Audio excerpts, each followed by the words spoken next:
All right. Good morning, good afternoon, good evening, wherever you are from. Welcome to the stream. Welcome to the Sunday Coffee Klatch. Oh, let's see. Oh, streamer bot. I gotta just log in again. Hope all is going well. It looks like it's gonna be a somewhat beautiful Sunday here in Chicagoland. I hope you guys got some decent weather. I know there's been still a lot of heat waves going on. Where we were worrying about the Canadian wildfires. I guess we got our own wildfires going in the Northwest.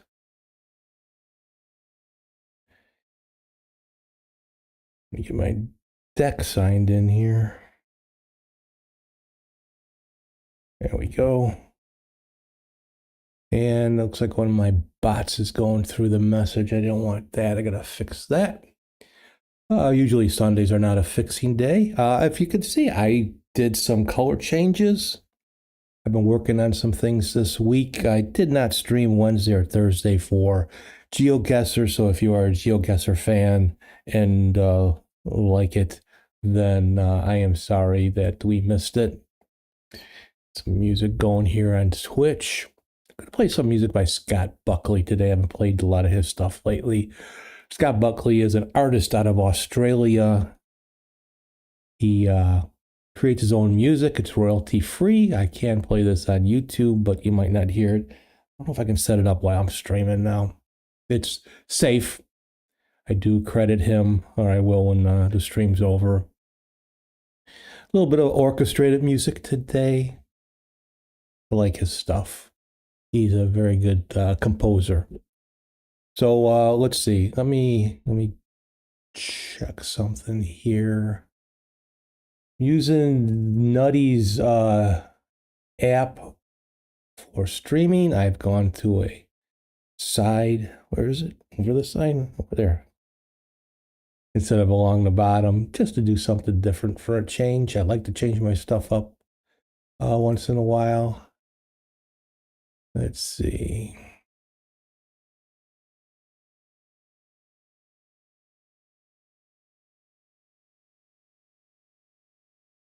But I was working on this new music player. It's just built out of HTML and CSS and some Java. And something a little bit different. And I just had, and I was doing it. I was vibe coding with it. I use Gemini to get me to a certain point, and then I go in and I start changing things myself once I know how it's built. And I said, yeah, just do a kind of a gray background, and this is kind of like a, I don't know, a brownish gray, brownish blackish gray. And I was looking up on was it W3 school for web stuff, and I was looking up how to set up borders right. And one of the examples had a coral color to it, and I'm like, wait a minute, that actually worked perfect with this brown. So we've gone from a blue to a brown. I hope you'll like it. I like it. I just like changing things up. It looks much better with the weather time app. And actually, it's not an app. That's both of them are HTML. One's from a weather site, the top one, and the other one is a clock. And I have changed. Who did am I missing a icon there? Oh well. Let's see. Oh, I think I see why I left a space in there.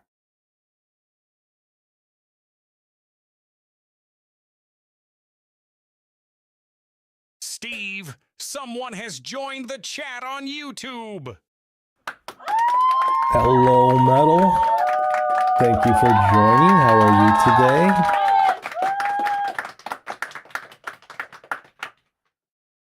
How are you today?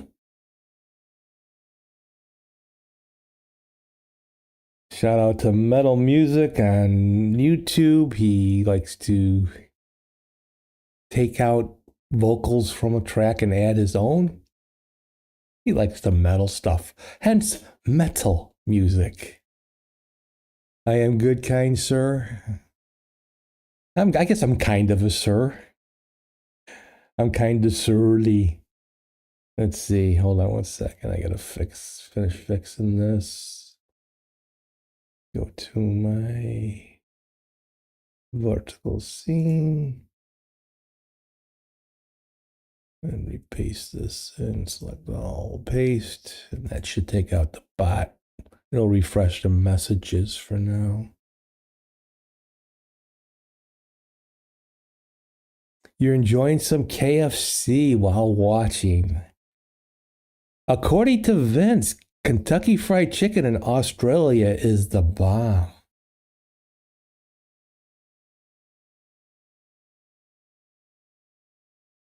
Because you guys don't allow some of the shit we put in our food here. I remember when fast food was good. I remember when it didn't give you the shits. Well, depending on what you ate.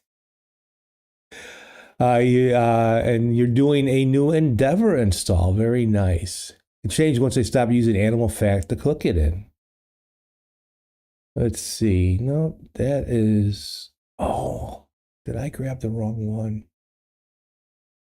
Oof. Sundays are not for fixing the chat. What the fudge? What the fudge? There we go. Got the wrong chat in there. That's a single line chat. No wonder I'm not seeing stuff.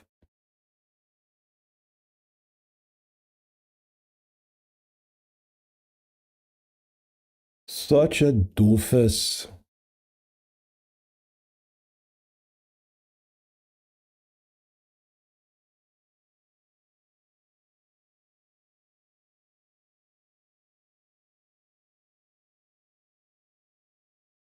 Okay. That should fix it. The new messages should come up fine. Oh. But yeah, between the preservatives and, shit that they put in the flavorings or whatever, the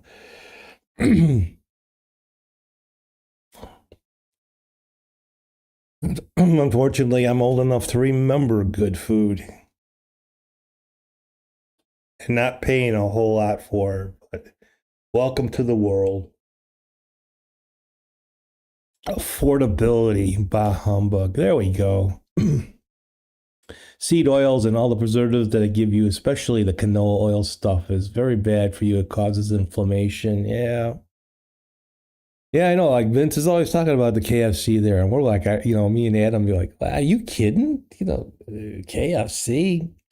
It is tasty once in a while, but man, it is,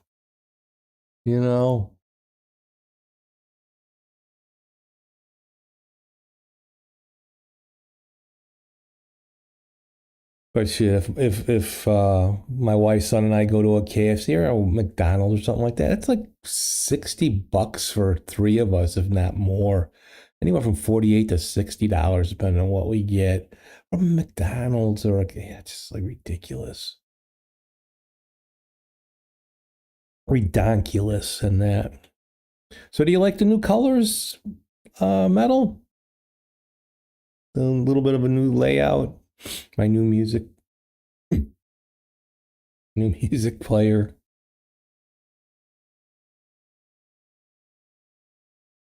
Gameplay activated, boss. Enjoy GeoGuessr. All right, computer. It for some reason when I say player, it must say that I'm saying gameplay. Computer, main view, please. Computer, main view. Here is the main view, boss. Yeah, prices are stupid everywhere, and yes, I like the new colors. Thanks. I I like the blues and stuff like that, and I was trying to just differentiate, keeping either the purplish with Endeavor or like a certain blue, but this kind of brown and coral, this grayish. I like it. It's not gray. It almost looks like my coffee, my coffee stuff. So, and then if you were watching the intro, the starting soon scene, the music kind of, even though I'm using it for vibe coding, which people hate anyway, whatever. Uh, I've taken out some of the AI slap. I created some new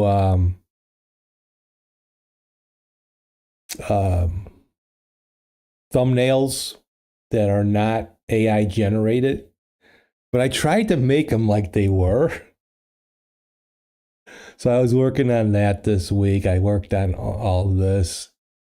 I think my next time, to try these commands, I might start having it bounce or draw your attention to it. Because I got to start rebuilding my Windows setup. And when I say rebuild, I'm not like bringing it from scratch. The renaming process is what I'm doing.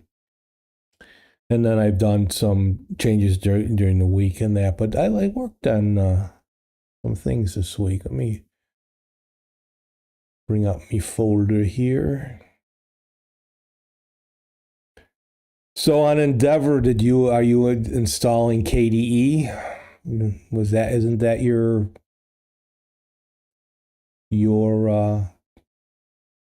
thing of choice?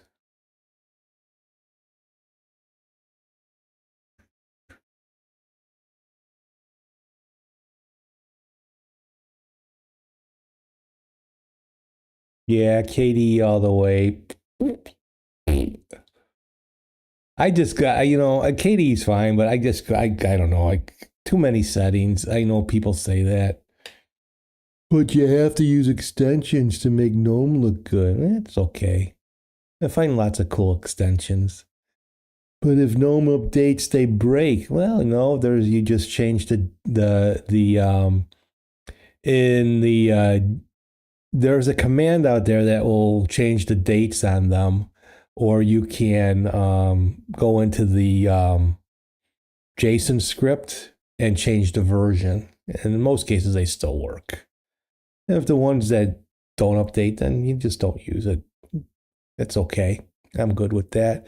There are a lot of settings, but a lot of people don't really need to play with them. Yeah, because once you start, it's like, where do I stop? Well,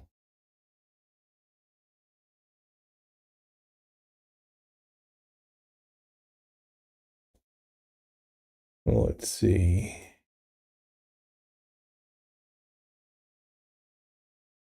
Computer, right desk, mic, blah, blah, blah, blah, blah. I can't talk. It's Sunday. More coffee. Welcome, Antic Remote, to the stream.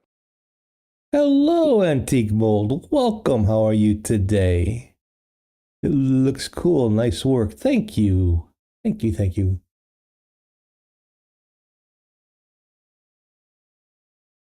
There's this girl Twitcher. Oh, Steve, you don't watch those. Okay. Oh, my YouTube. I gotta fix that then. That's supposed to be a YouTube thing. Arissa, gorgeous one. She's not like all those other hot tub girls.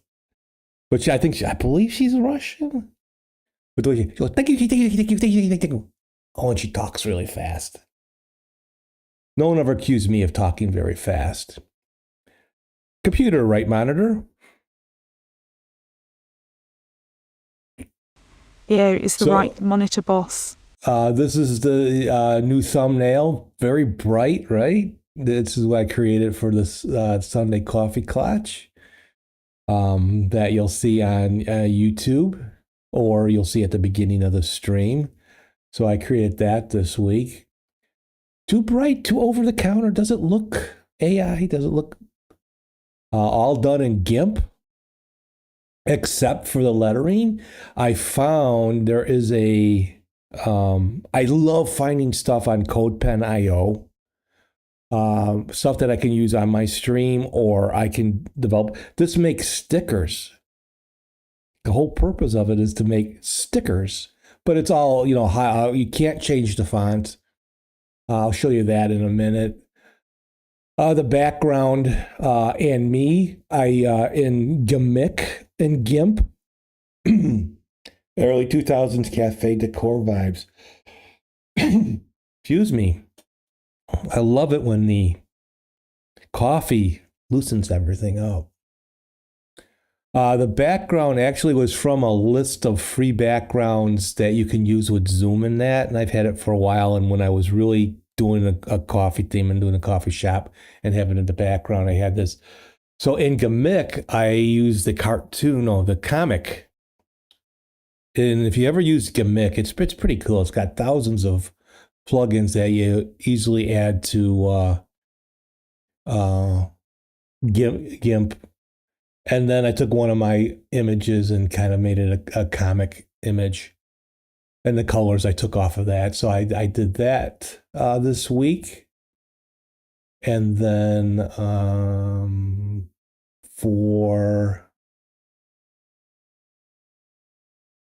here we go. For GeoGuessr, which unfortunately, I didn't do this week. I just screenshot. I might go back and make it all comic thing, make the map a comic book look. It's called a comic book. And then I found the open guesser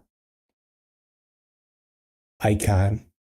Again, the stickers I made with that app. So that's the Thursdays without borders, and then Wednesdays with borders. But I think I'll go back and I'll make the map comic-like, and that would tie everything together, don't you think? And then I was working on, I don't have it yet. I'm working on it for kind of like Tech Tuesdays. I just gotta remember what I called it. So I was working on that this week.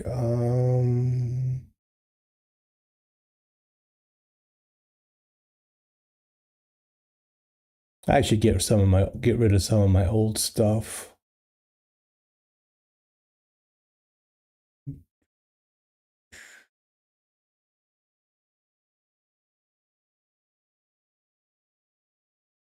Whoa.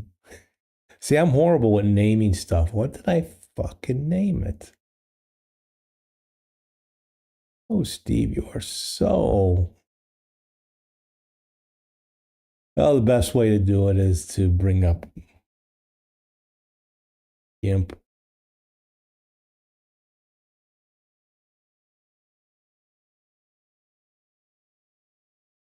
Because it's saved in a GIMP format anyway. Anyway, Tuesday Chaos. So I'm still working on this one. Tuesday Stream Chaos. That's going to be where I'm building, fixing, or creating things for my stream. Who knows what I'm doing, and I'm adding like the icons for all the stuff I use. I'll rearrange this and create a background for it. And I'll change some of this around.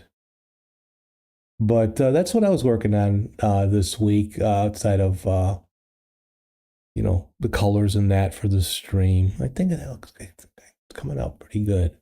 For those of you on StreamerBot, I have not updated to 107. Sorry, Nate over at StreamerBot. I am until some of this stuff. So there are some issues with it going to 107. There's a way that some of the things that Twitch does, the StreamerBot 104 won't be able to pick up.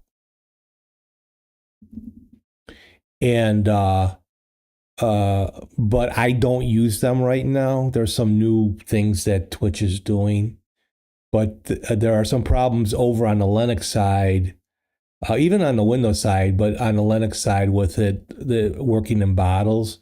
So this still works. So I am not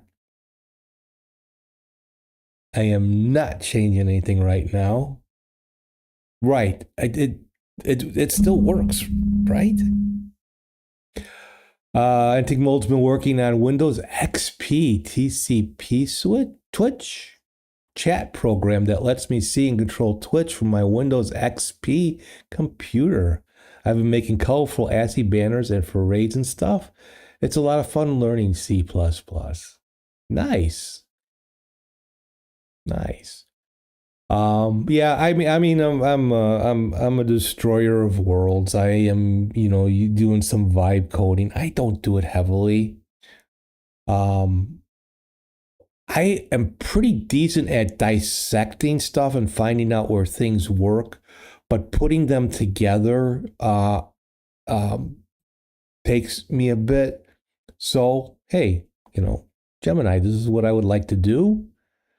Is it 100%? No. The music player, I've done many changes in that to get it where I want. Let's see. My audio bar, I got to fix that. That's the wave form plugin, not through the HTML. Let's see. I want to show you. So I save a lot of stuff from CodePen. CodePen is just really great. If you like, if you want to use some HTML stuff, background stuff, there's a lot. I went through this once before, and if you would like, I'll go through it again. But the stuff that you can use, and CodePen, they allow you to, the creators of the stuff allow you to use it. So you can change it, you can fork it. I've done some things differently. So this one's called the Retro Sticker Studio. Basically, it's just an HTML, a JavaScript, and a style SS. And you open it with your browser. And yeah, I mean the background you can change the background color. Now the problem with this is you can't, even if you highlight it, you can't change the numbers. You got to do it through this, this thing here. So maybe we'll go with, the brown. We'll keep it with the coffee Klatch. So, and you just change it. You just start typing in here.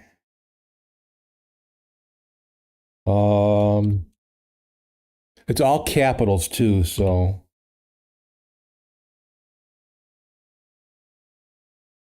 We can make a sticker like that. Is it a coffee morning? You can then change the text color.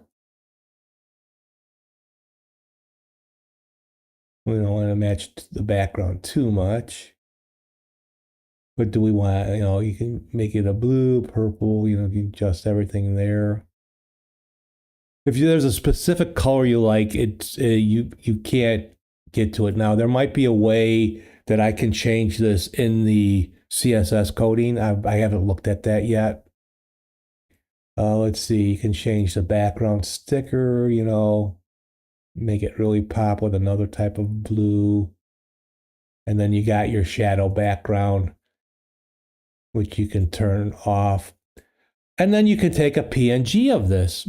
The problem is the PNG does not always capture, I don't know why it does not always capture the shadow. But then if you're using a photo program like GIMP or something like that, you can easily change it in that. But that's pretty cool. It would be even better if you can change the font. Let's see. Let's look at that for a second. Let's see. Would that be in style? I've been using Builder on Linux, not VH Code or whatever. Okay, yeah. So here it does have. You can set up. You can just change these colors to a very specific color. So you can do that in the CSS code and then change it from there. That's not too hard. So you would just find your favorite hex color or that, or like here, it shows hex and RGB. So since it's your setup is limited to just characters, I kind of want to make a Tamagotchi pet made of Essie, right? That the chat has to feed periodically or it dies. That's pretty neat. Good idea. It's great being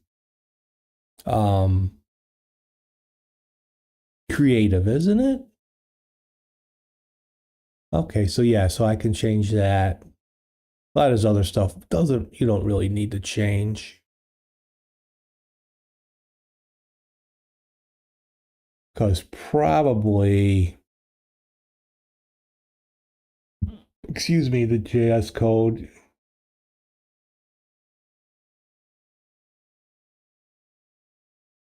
When you change it on the sticker, it probably changes it in here. So this is the same. So you can either change it in the CSS, or this probably gets, when you do the color sample, this is where it probably changes and sets it up in the HTML. And then the HTML.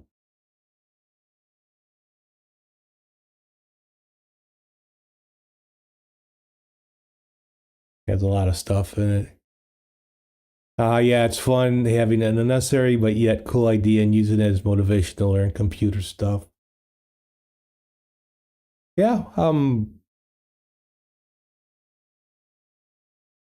mean that's all it takes sometimes. Computer main view.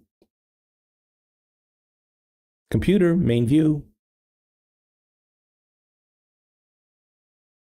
Here is the main view, boss.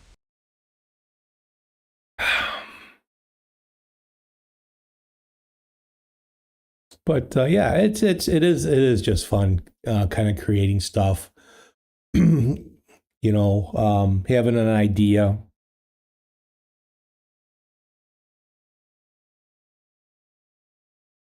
This is your first month jumping into code outside of fixing game files, and it's been like an education quicksand. Yeah, well, StreamerBot uses C#. And trying to dabble a little bit into C#, and because if I go back here and go to my actions, most of my actions, let's think a big one that I created, like the hologram.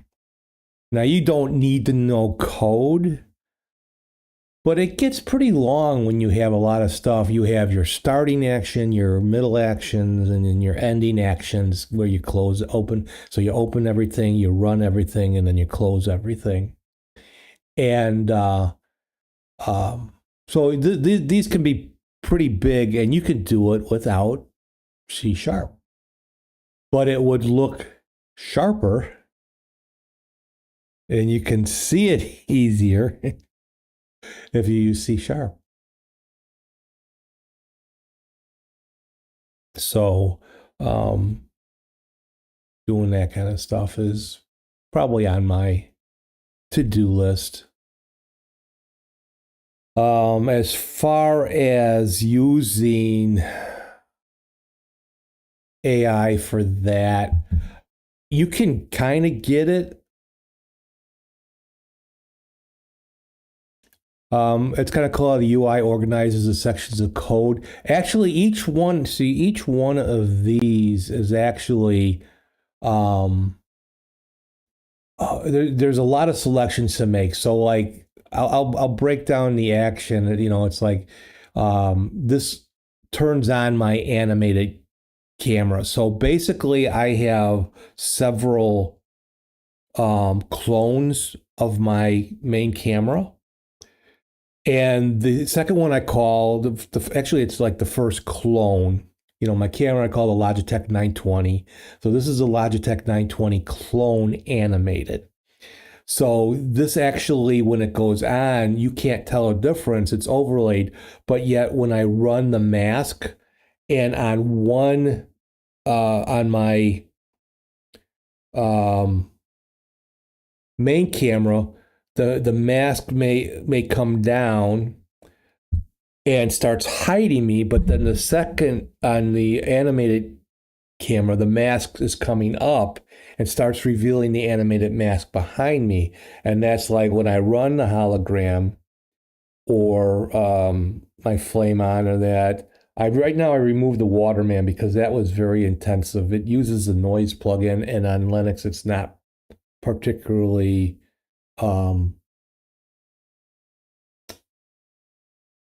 performance wise the way that Finite Singularity had made it. But each one of these, so if I go in, I don't need to go to the bottom, I think, but you just right click and add, and then you have all these sources and integrations that you use. Now, mostly these are from OBS itself. And you either, and these are the things when you grab the sources. Usually I use source that's visibility, or in scenes, get scene item properties and things like that. And learning how to, in what order that they should go. And so then you can also group the items to make it a little more easy to look at. And you just like, these are all the states that go on.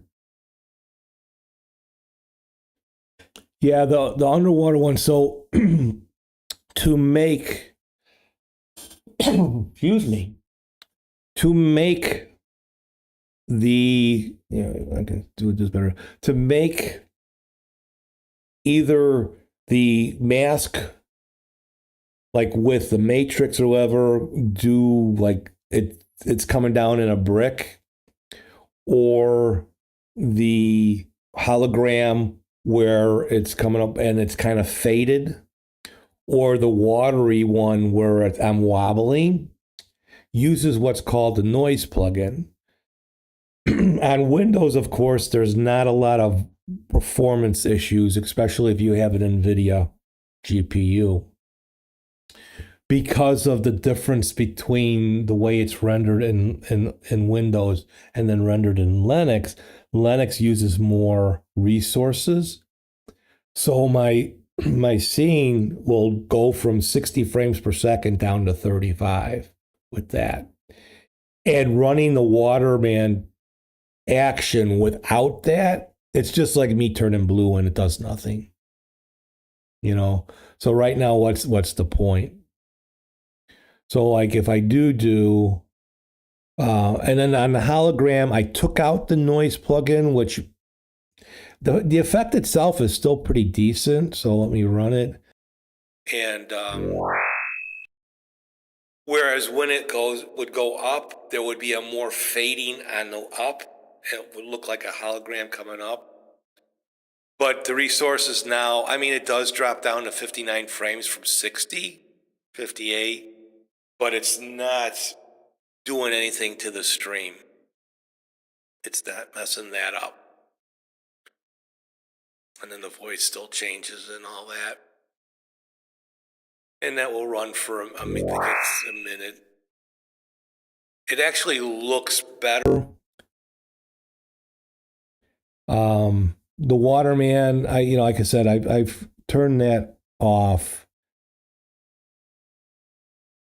But it's the noise plugin. It's a great plugin. It does stuff really cool. Although I think with the Flame On, I of course I use it here. Flame on! That didn't work out right.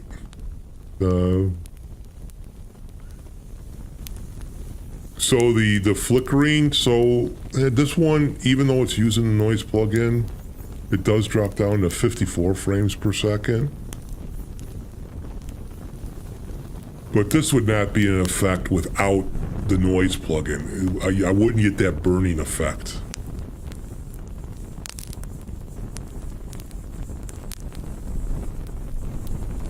And I just use a deep voice with that. And then see how the flames kind of...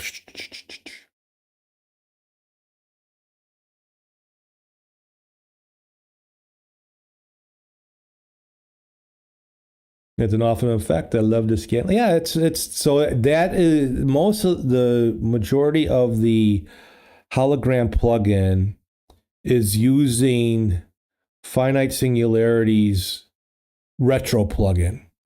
And his retro plugin has for a let me, how can I do this?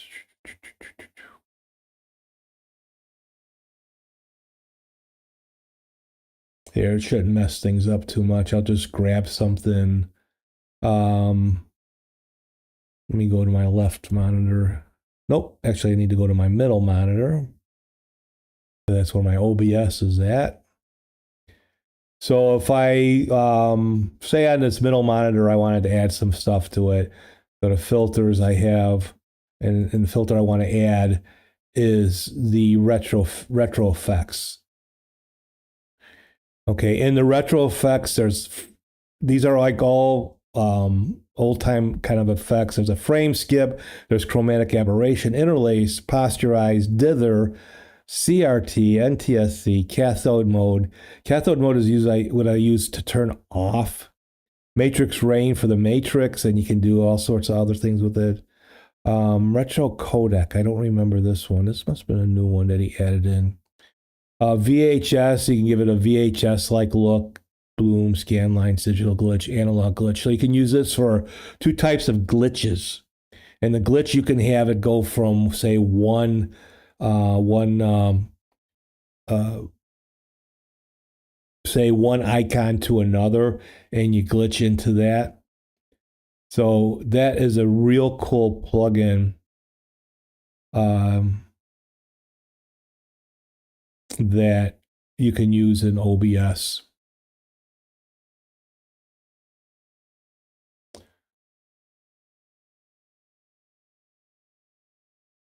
The noise tool rules, I wonder if it's picky about running more than one instance at a time. I don't think it's that, because I'm only running it because the way it works, when I'm not using, majority of the stuff, if I'm not using it, it's turned off.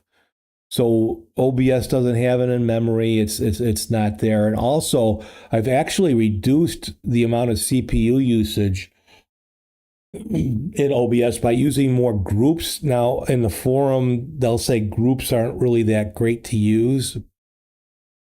But if so you'll notice, like if I go to a different monitor, all of a sudden, instead of just a smooth transition, it drops down. It's just turning on. And everything in this, I'll show you in the middle. So the middle monitor has my OBS, grabs that. I have all these scenes in a group. And if I turn this off, you should still hear me. Oh, because I use Advanced Scene Switcher to turn this on. All these will turn off, and my CPU usage drops. Also, something, even though you have the I have display capture. Display capture, especially I have 3 display captures going. So I have my left monitor, my middle monitor, and my right monitor. They don't really turn off. Now, I could have just made it to where I turned off the monitor, the display capture. But I just by playing with it, I learned by putting these in group and then having the group turn off, that it actually makes sure that all those things in that group are off, and and saves you on some resources. So I've done that on several of my scenes. So when it's dropping down, it's just turning on.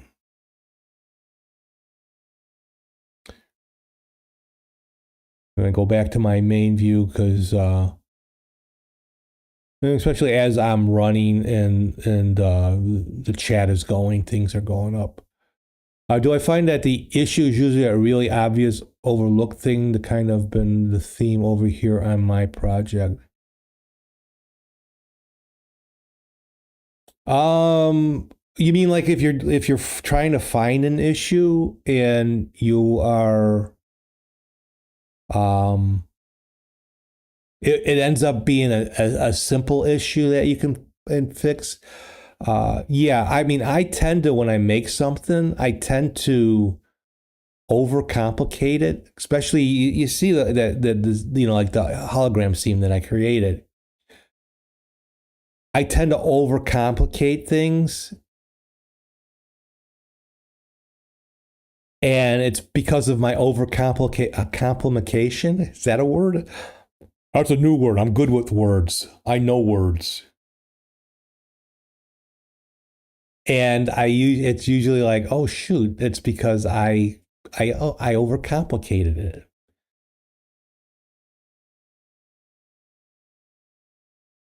Let's see. It seems that EndeavourOS has an issue where if I install, say, Google Chrome on a flat pack, after about 5 minutes, the entire thing freezes. It also seems to happen if you install Chromium as well. I don't use the Flatpak browser sources. My Chrome comes from the AUR, my Chrome install.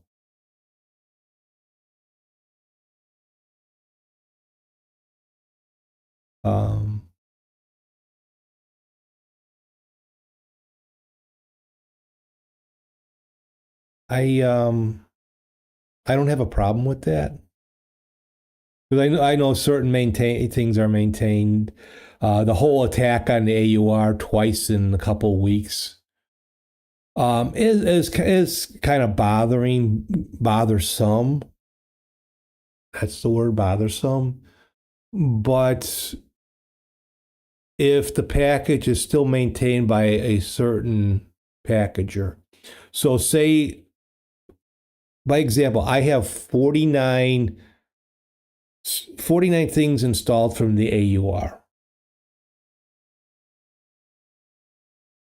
Now, for all my regular programs, I do use Flatpaks, but for browser sources and that, I want to stay away from that.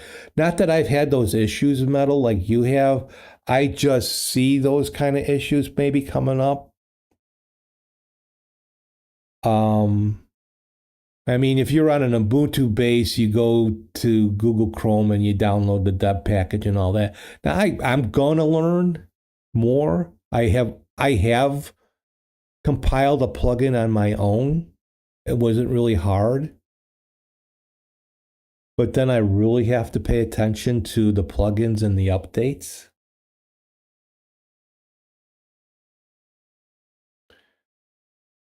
But of the 49, 41 are specifically for OBS alone. Of the 41, 30 come from the same packager. So the OBS, the OBS build that I use on Endeavor is the OBS Studio Titan 652 build. His has probably the most, it is probably equal to Ubuntu, the Ubuntu Linux install. I do not use the Flatpak because the Flatpak doesn't fit my needs. The Flatpak is missing several things, like the ability to use Tuna to capture music and the titles and all that are not there. Tuna is not. There is no Tuna Flatpak plugin, and to try to get Tuna in there manually is a bitch if it works. There is no VLC connection. So even if you have VLC on your system, it doesn't run like with Ubuntu and the Arch build, Titan build. all you have to do is have VLC, and it not in the flat pack either. It has to be native. Or again, my VLC build is from the AUR. Now I probably could have done that through Pac-Man, because when you build it through the VLC through you have to have a couple others or some things that are missing in the main package in that. So Titan also packages up like finite singularities plugins, Xeldros plugins for the AUR. So about 30 of them are coming from the same packager. Do I trust them? Yeah, I do right now, because Titan is he helps out on the OBS Linux forum on Discord. So I know, and right now, I mean, I had the 32.2 build, and it's actually the 32.2 build before most Windows users had it on Windows, because he packaged it up that quickly. So he is also packaging up a lot of the OBS plugins. So I made a list of all the stuff from the AUR. So those that might be watching, lurking out there and using Windows going, oh, fuck, he's talking about Linux again or all that. Yeah, I am. And that's what I use, but that's not my main. I do use Windows. But the AUR is a place to get packages from.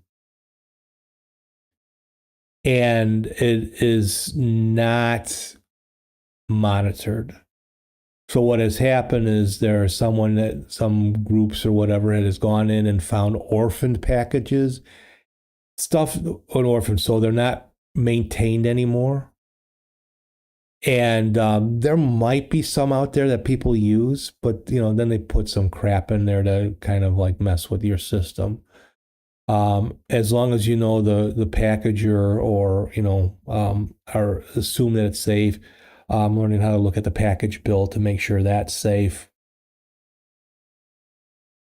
I'm pretty sure the ones that have been doing it, that I have a list. So I have a list. Like I said, I created a list of all the AURs. If you're running Arch and you want to see what you've installed with Yay from the AUR, I don't remember what I installed. Just do Yay -Q and M, and it'll give you a list of all your AUR packages you have installed on your Arch install. So majority of that stuff is from the AUR, is for OBS. What's not from OBS is my printer drivers.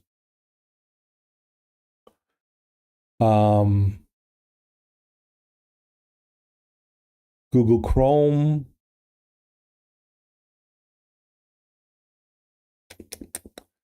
A couple of VSTs actually are that are used in, not VSTs, audio libraries that are used in Easy Effects. I got 2 of those, which is actually because of the way I use it with OBS.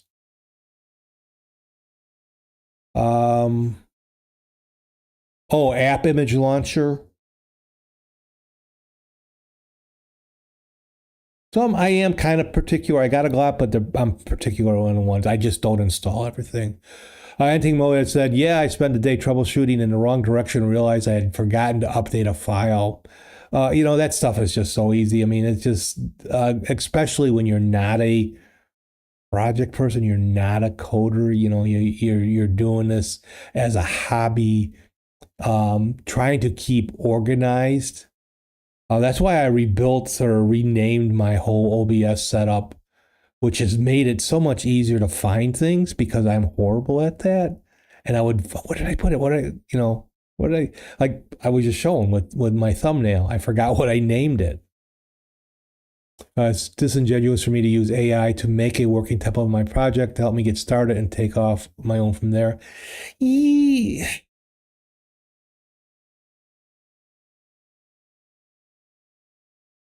It's a double-edged sword. So A friend of mine is a project manager and all that. He's got a number of people under him to keep up these days with some of the projects they're on. He does need AI to help him keep that stuff organized. Now, I do not hate AI. Is there issues with it? It's how companies use it is a problem. I'm not making everything that I do with it. I used it once for something in StreamerBot. I used it for, again, this HTML. The lower third that pops out right here. The chat comes from Nutty, who's a streamer on Twitch and YouTube. Now, whether he gets his from AI. I'm nervous to admit to people, but I'm mostly using it as a personal teacher to tutor learn instead of college. Yeah, I mean, I'm going to be 70 this year. Am I not capable of learning? No. But to spend the amount of time that I want to do personally, again, this is what I want to do. Okay, as a breakdown. Does it come out exactly right? No, because I'm using the free version. If I did a paid version, which I'm thinking about. And I played around. I had ChatGPT make me, a couple of thumbnails and that, which majority of the people hated. So I made my own. That might look like AI slop. What's the difference, right? But you're disingenuous if you don't say that you use it. To say, I built this. Well, I did. I gave it the parameters I wanted.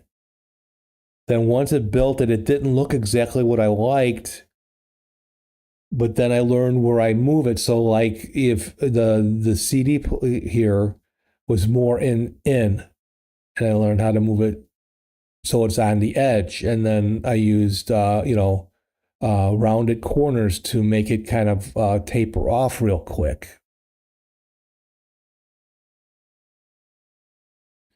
And if you don't like me because I use that, and I'm a destroyer of worlds, I guess, oh, well, I still use Windows, too. But those that are out there that are building stuff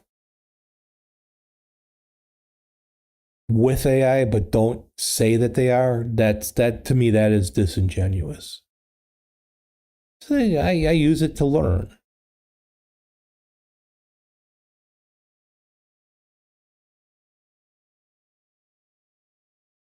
So I either do the search, and it's a much better search. I mean, I used AI. So my wife I bought it for her a number of years ago because she wanted her own laptop. A small Asus Vivio book. Used to be called netbooks, now they're Vivio book. Metal agrees with me. Thanks, Metal. It's a E200H.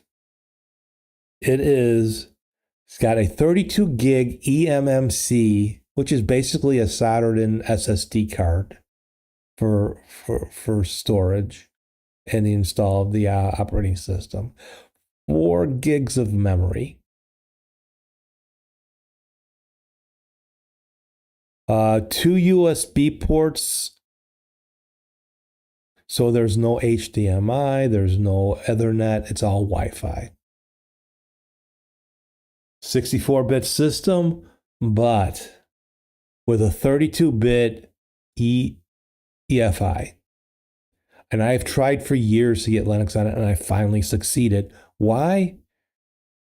Well, when I was doing searches before browsers updated with some of the AI search.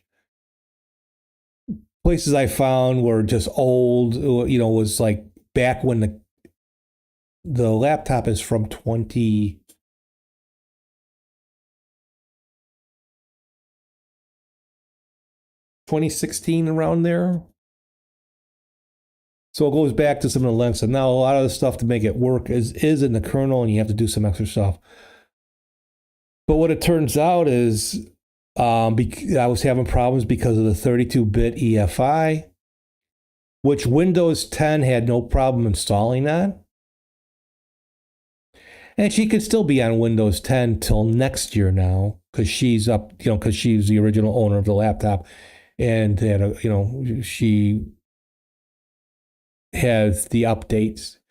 And there's, because usually they do 3 years, they only release one. So it's probably going to go on another year after that. But being a 4 gig system, and I think it's a 4-core Atom processor in there. Does Linux run any better on it? Actually, I think Windows actually run better on it. But I have Linux Lite 8 on there, and it seems to be doing okay. But I would never have, it would have taken me much longer to figure out how to get that to work. And it turns out the superpower was using Ventoy, because Ventoy has 32-bit EFIs. You can have it set up in that. I use Ventoy to set it up.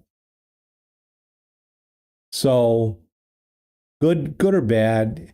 I mean, the amount of data centers that they want built, that's a problem, but that is an underlying issue here, in the world, where they just want to grab data and store it so they can come after anybody they want. We are heading to 1984.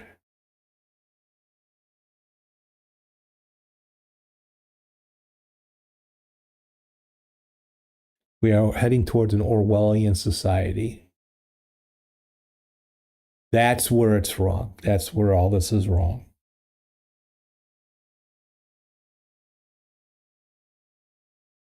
But I think sometimes there's too much talk about it, and it can go.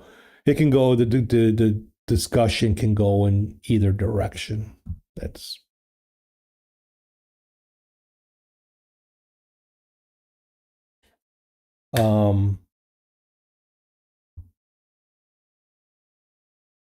And then like in Linux, Linus says it's okay, but then Debian won't allow it. If you are working on the OBS stuff, they won't allow it. They won't even allow if a plugin is built with the help of AI. They won't. They say they won't allow it, but there's someone out there. He's got several nice, pretty decent plugins that he's created, and he says they've let him in. I fully agree. Taking credit for it while lacking the skills is dishonest. Here, let's show you another thing I made. This is a help me with AI. Personally, it's dishonest, and get why expert coders rightfully take offense, kind of like musicians versus the AI music. Yeah, I get that.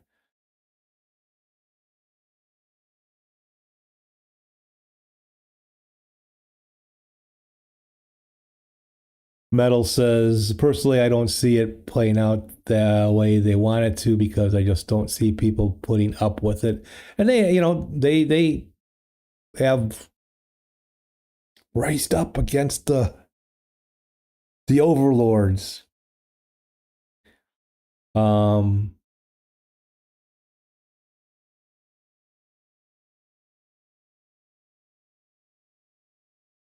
Yeah, things will change. Well, businesses found out that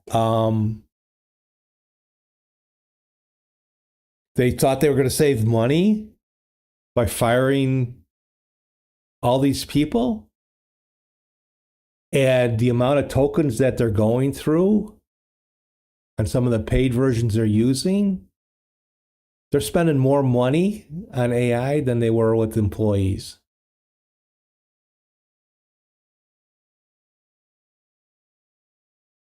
So go figure. Who would have thought that would happen?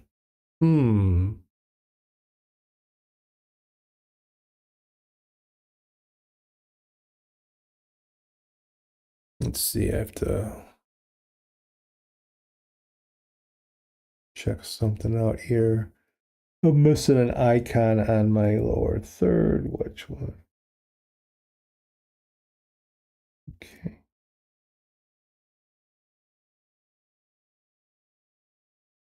Yeah, I'm gonna show you. So I have that lower third that comes out, and actually this is where I also had AI help me. But then I come in when I'm ready to have to fix something, and I know where to go. So let's see, where is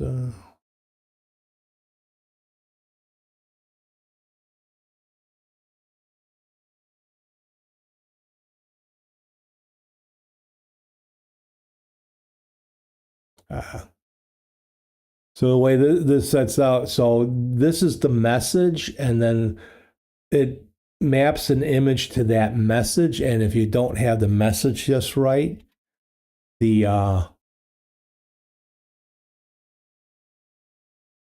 image won't show up right.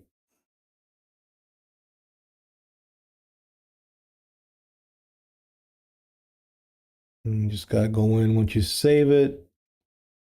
You lose me for a second, but I just gotta refresh this.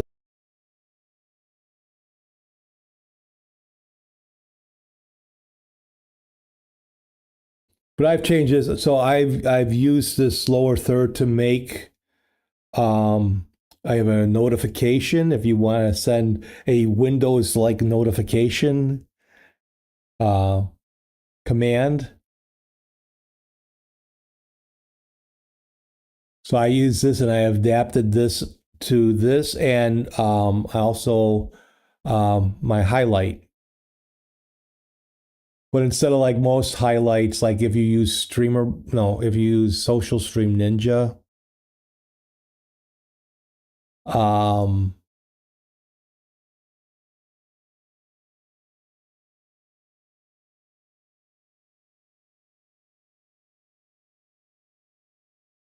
like we'll highlight antique molds. Last one, I've asked it, and see how it expands with the size of the message. But notice that there's my hand said there's an icon, a smiley face in that will change, and that comes from it's linked up to it's called Dice Bear. So you can have all sorts of images instead of grabbing their profile picture, which everybody does. It grabs that image in that. So Antique Mode says I've asked it to things like how to make ASCII scrolling marquee in my Twitch radio app, and it always fails. But sometimes it will get close. From there, I'll spot the correct layout. Yeah, it's everybody claims it hallucinates all the time. It doesn't hallucinate. Also, too, if you're using the free version, that's what you're going to get at times, because then the search, the more you use it in a single thing, the less free that you get. So I noticed that, so Gemini looks like they changed their pricing. You can do a year of Gemini where the first 3 months are $1.29, and then the next 9 months are $4.99. And then there's a 20-year, and it goes up to the levels of how much memory it uses and the amount of stuff it saves for your project. To really use high-end AI, most of us couldn't afford that.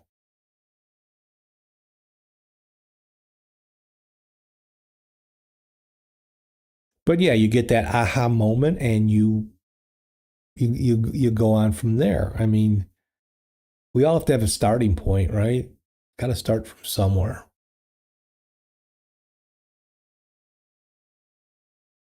And I've always been, when I read something a few weeks back, people say I'm very visual, or I have to have for me to learn, I need to touch it, or and this article said that was nothing but bullshit, but that's bullshit. My problem is I'm not going to remember everything. I mean, I'm try to retain as much as I can. That's why I'm doing this. That's why I try to create stuff and have fun. It helps up here.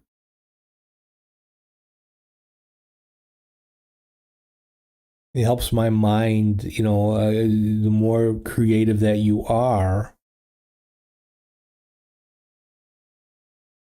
the more synapses fire, right? Right?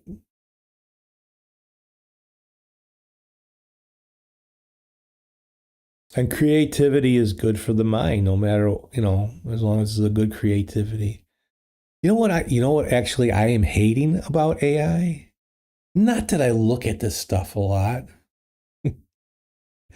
but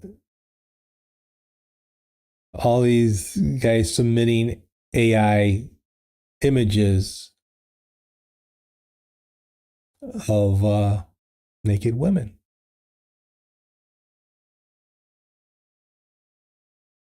With all the stuff that's out there, you got to do an AI version of that now. But what they're doing is they're taking their wives, their girlfriend, their mother-in-law, and they're having AI make them naked. Damn, that could be fun, but you know what?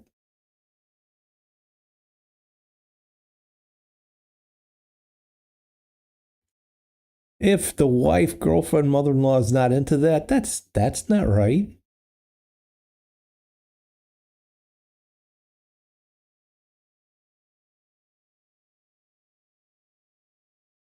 That's not right.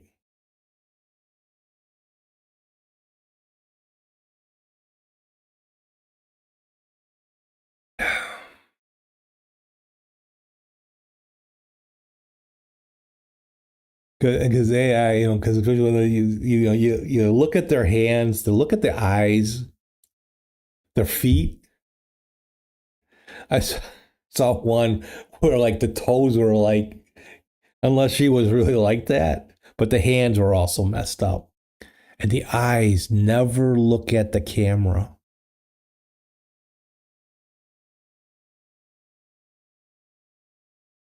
I think Mo said if I had a paid version, I would ask it to render a government accurate portrait of a real alien.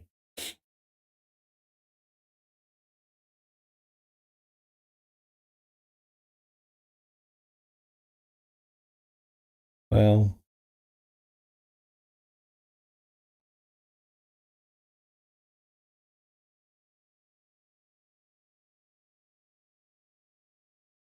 I would just have to say any aliens coming by the planet these days are going, what the fuck are we doing here?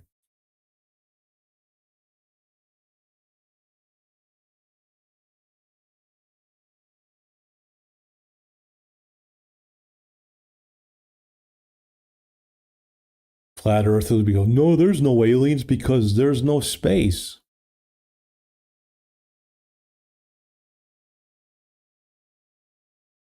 Oh, that's another deep rabbit hole. Go from AI to flat earth.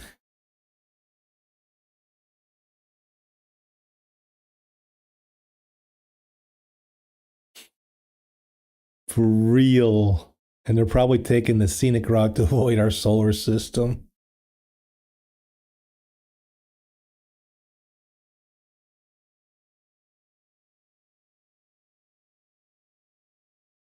Yep.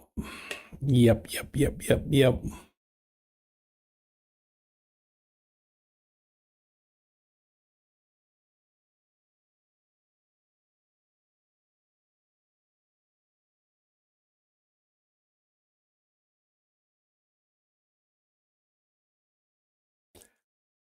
I'm using a stream. I'm on my Touch Portal, so I use Touch Portal as my deck. So if you have an Android tablet, I think there also is one for iPad.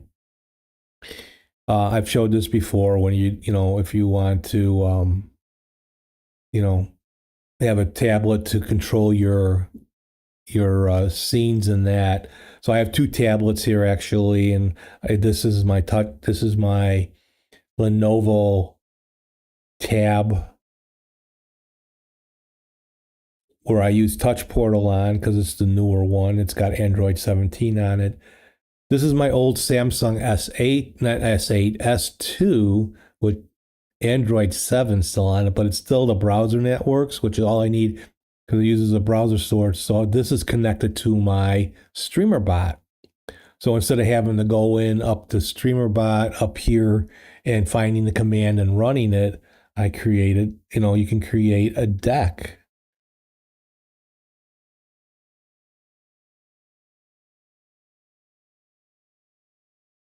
And run your actions that way. Now that was embarrassing.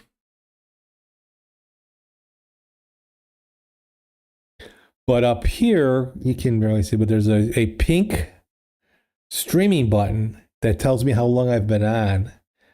And I don't know what's wrong with this because it shows I'm only been on an hour and 17 minutes, but it says here I've been on for 4 hours and 30 minutes.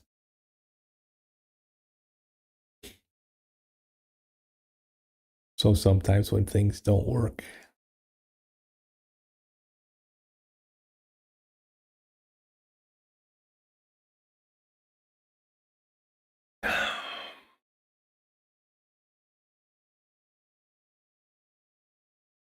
But everything these days is like, don't trust your senses. Welcome Donnie Lucifer to the stream. Donnie? Donnie, where the fuck have you been? I hope all is well, Donnie. That's okay. I missed some during the week of streaming Open Guesser. But I appreciate that, Donnie. I'm the best. Nah, I'm the pest. The pest streamer on Twitch. Get a brilliant summer holiday with the family. Perfect. As you should. As you should. As you should. This summer is, for us is a bit uneventful. We try to do a big vacation every other year, so we can do a big vacation. Excuse me a second. So that will be next year because last year we went to Orlando. Trying to talk the family into something different besides amusement parks. Where would you like to go? She goes, have you ever been to San Diego? I'm like, San Diego? San Diego would be great, especially if we go next year in wherever TwitchCon's at. Now, they won't really go to that, but I don't have to spend it'll be just a weekend thing, and we can, spread out our vacation. And if they want, we can start out to San Diego and then go up to LA and go to Disney or something like that. Now, whether I want to drive to San Diego, that's another story. Because it was long, but we did enjoy our drive down to Orlando. It was our longest drive in the States.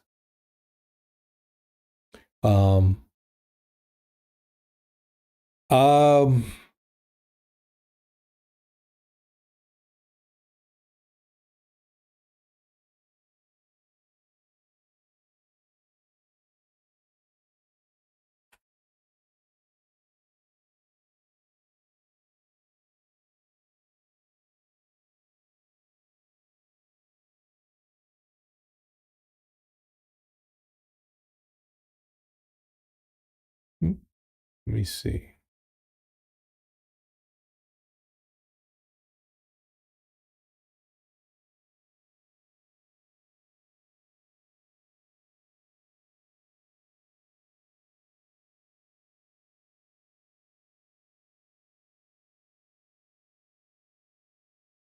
Oh.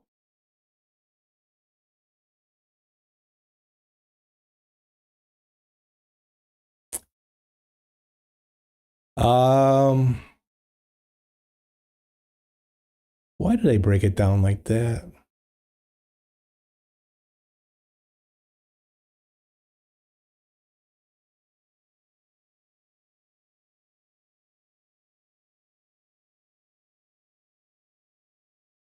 I was using the wrong map here. Hold on.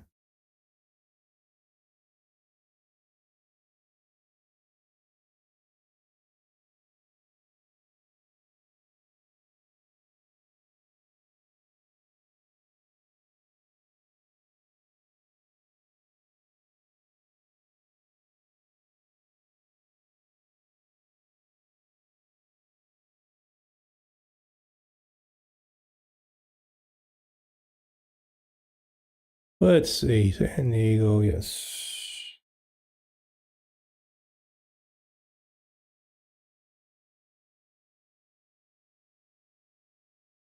Let's see.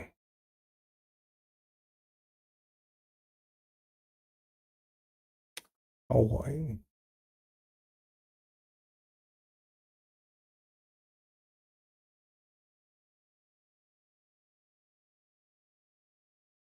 Maps aren't working for me. Okay, so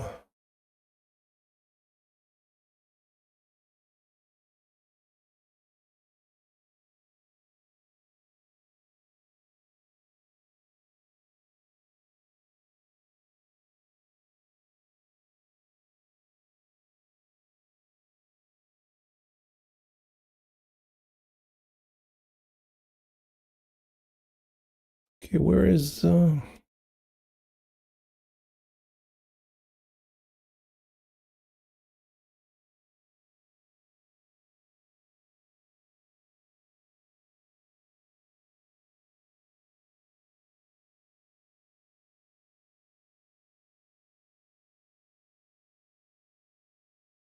I don't know, maps aren't working for me today.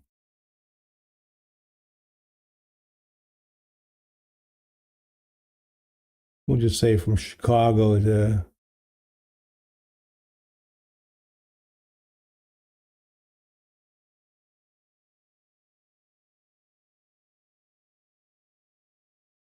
there we go. Oh, 30 hours? That's yeah, it's twice a third along as so the drive from Chicago to Orlando was 19 hours, but we did it in 2.5 days.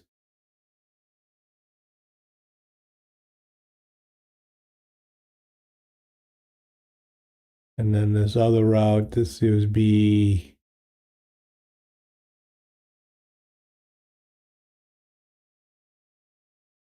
31 hours. Yeah, so it's a there's no way I can do that in a day. That would be a 3-day route because I could probably average about 8 hours a day. 30 hours. Yep.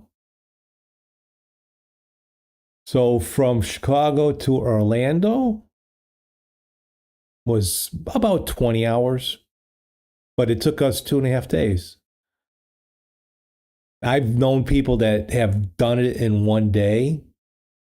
My wife would be able to drive, but she's always not. She's not comfortable in areas she doesn't know, especially on the expressway. If there was an emergency or something and she had to drive, yes. But we Kentucky and we stayed over in Louisville, and then we stopped off down here in Georgia and stayed at a place in I forget what the name of the town was. It was outside of Atlanta. So 2.5 days to get down to Orlando. We wanted to look at it, but yeah, going out to and then coming back, and then if we decided to go to add LA to the trip, not a big difference. So To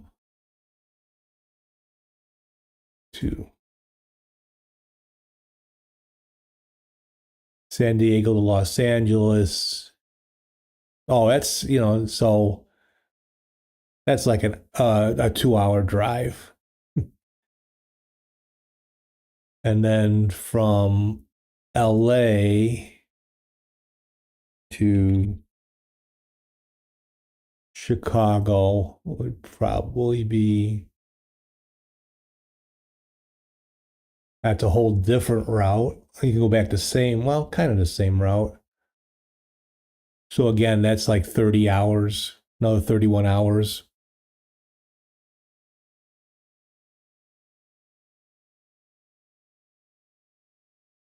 So depending on how to drive, the longer the drive, because my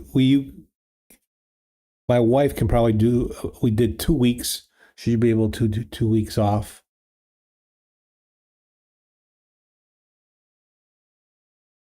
And, but that's 6 days of driving.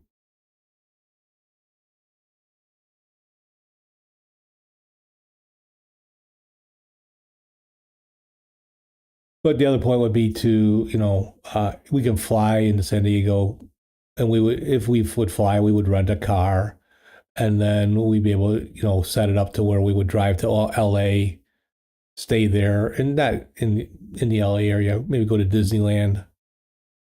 I know my son would like to go to Universal, but that way we can still get 2 weeks in, and I can get my trip down to San Diego, and then we can go up to LA. But we'll have to think about it. I would like to see more of the country.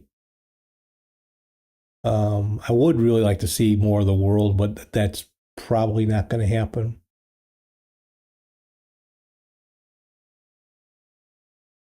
So,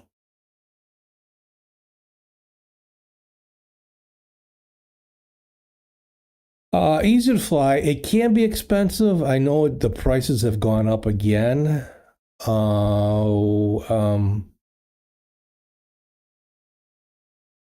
Especially as fuel prices go up.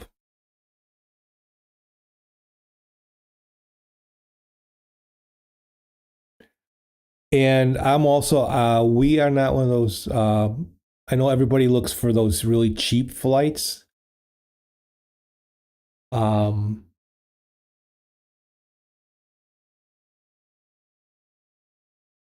But cheap flights can really screw you. So when we were out in LA, the LA area, we went in 2021.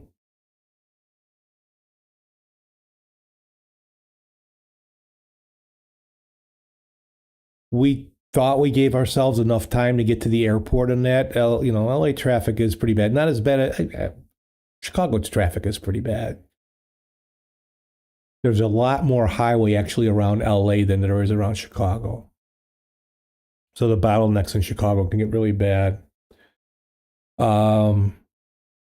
Price wise, I don't, round trip was probably close to 1,000 a person. But we went through United, and I am so glad we did. Because United had started a program right before we went. I didn't realize it until, so we got to the airport. There was a lot of construction going on. We stupidly listened to the bus driver, said, you guys, if you get off here, you can walk in 15 minutes to your terminal. Okay. Fucker, it was a 45-minute walk, you motherfucker. And I say that with the most enthusiasm. So we were late to get our bags checked, which meant we were late for the flight. United started a package where if for every reason you needed to change your flight, They'll just change it. And we actually got a flight that was, we figured, oh, we're going to have to wait till the next day and that. No, there was a flight that went out 2 hours later. It didn't really, we got, it was, our original flight was around 10:30 in the morning. So we didn't leave until 12:30. So we still got home in plenty of time and all that. But yeah, thank you, United. If it was any cheap airline or any other airline, we would have had to pay a fee and all sorts of stuff. I don't know if they still have that package, but it was great. It was a little bit of a hassle. You had to wait in a long line.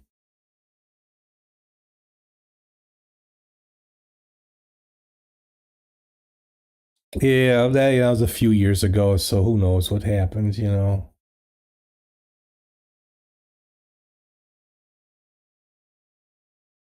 No, I have not. I've never been there.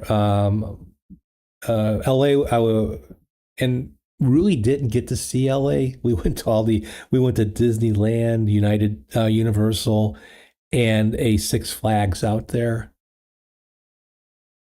Didn't leave us a whole lot of time to check things out. So we didn't get to LA. So I've never been to San Diego. My wife's been to San Diego with her dad, but she was and her dad used to drive everywhere too. He'd just get in the car and go, okay, we're heading to San Diego.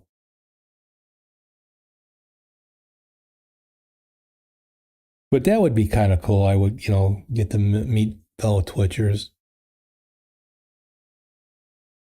I may, I'll, if it's confirmed, I may be meeting a certain developer later in October, beginning of October. I've met a few of my cohorts. When I was in the Linux community, I've met a number of people. I've met Cubicle Nate from the Linux Saloon. I've met Jill from Destination Linux when we were out in LA. That was really nice. Jill's a sweet person. And I've gotten to meet a friend, Adam. He was down in Chicago a while back. I got to get up to Madison. He just moved to Madison a year or so ago, so I got to get up to visit him. And who else? I think I've met 3 people, but that's good. It's cool. They're real. They're real. But I might be able to meet a plugin developer. I'll hopefully have some positive news on that. And then getting out to a con, that would be pretty cool. I think my son would enjoy it, especially the game. I guess they got a lot of gaming that goes on there too, and that.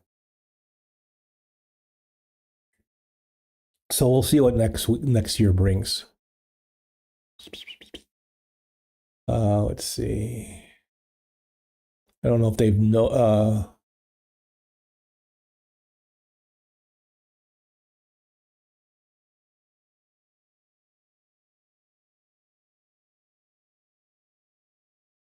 let's see.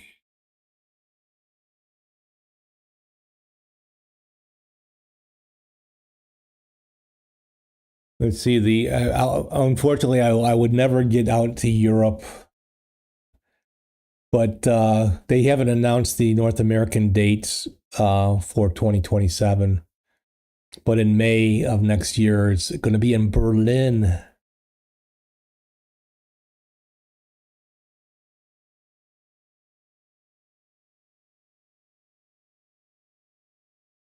So let's see. But I think TwitchCon is about the same time every year here.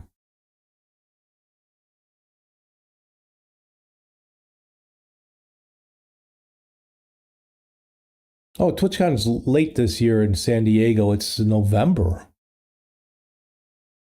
Of course, the weather doesn't matter in that. November 13th through the 15th. Passes start at $149 for the event with price tiers.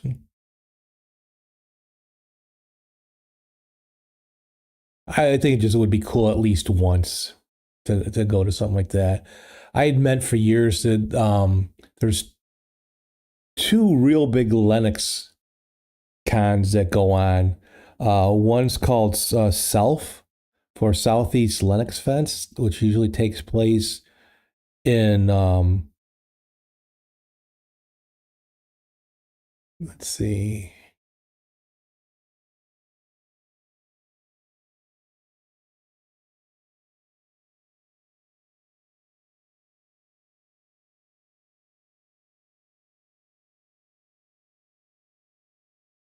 Charlotte, North Carolina usually takes place. But never got out there. Or there's a big LA that Jill's a part of out in LA of Linux Fest. I am not. I like my Linux, but I'm not that crazy into it the way I was when I first learned it. But I would still like to meet a lot of, a number of people. And actually, a few of them live in the Chicagoland area. But yeah, to meet a OBS plugin developer, that would be cool. So I will keep people up to date on that. You always wanted to experience a cruise ship. So my first marriage, we had gone on a cruise on our honeymoon, and it was pretty sweet. I was a cruise in the Caribbean. I went to Puerto Rico, the Virgin Islands. The only time I was ever scuba diving was in the Virgin Islands. Good food. It's odd being on a ship. I don't because it goes back to 1982. And of course, the one thing that I remember really well when everybody was on board, and it was on the what was the cruise line?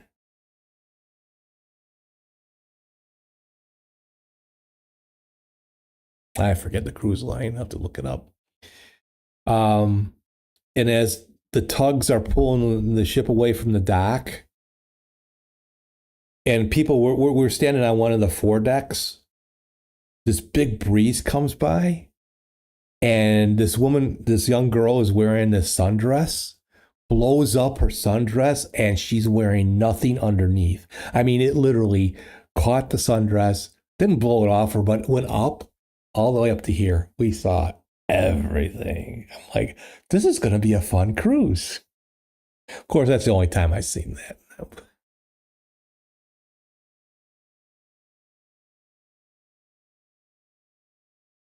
Yep.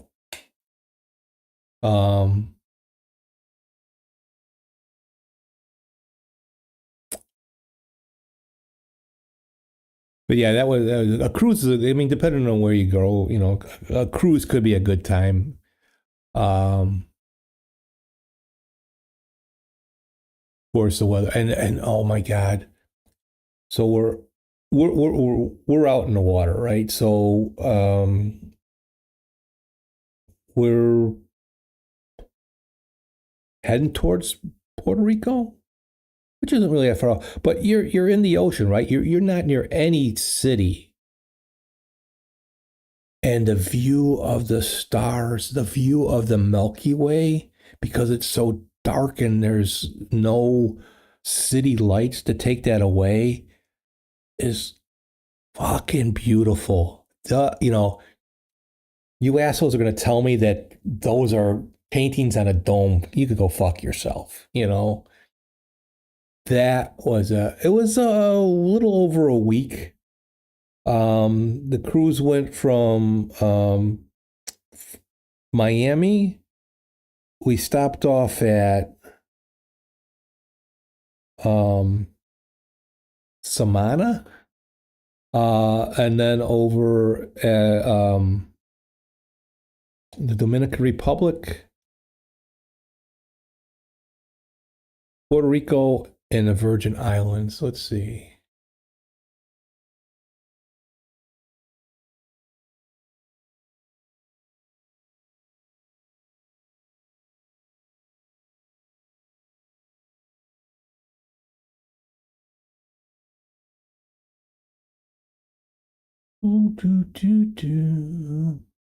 Okay.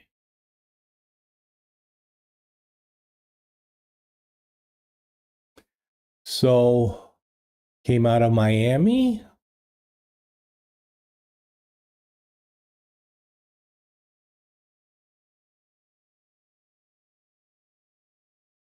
Now, I don't know if the ship, I have a feeling, I think the ship went actually out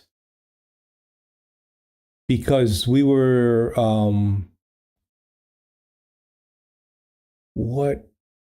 there's a pretty deep spot here. But we were like out, I think from Miami, we go past the Bahamas.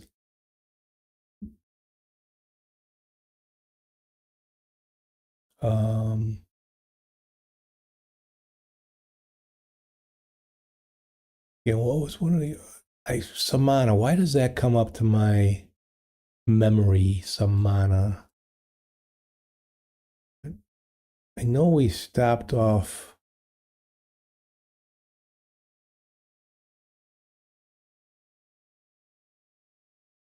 Because it was one of the island kids would walk up to you, be a friend for $1. I be a friend for $1.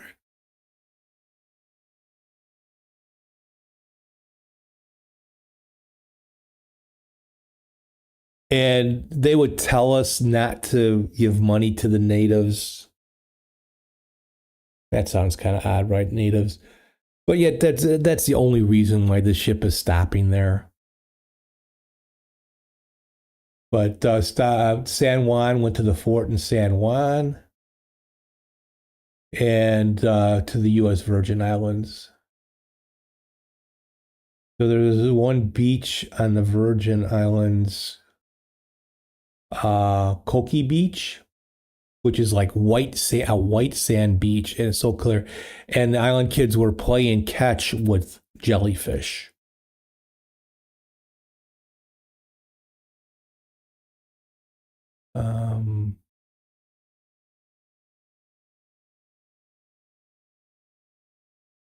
But that was yeah. So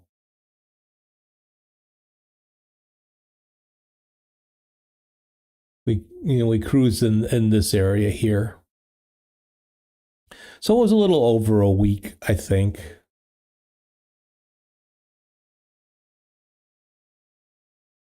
And then during the daytime, so people wouldn't get too seasick, they wouldn't be traveling fast, but when people would go to bed, they really picked up speed. And we went to, they would have these international dinners that were about 1 o'clock in the morning. And because the ship has picked up speed, you're sitting at the table and all of a sudden, like you got your fork and all of a sudden the fork comes fast. It's like, whoa. It was almost like too fast, and you would start feeling it in that. But I didn't get seasick. I don't think my wife did either at the time.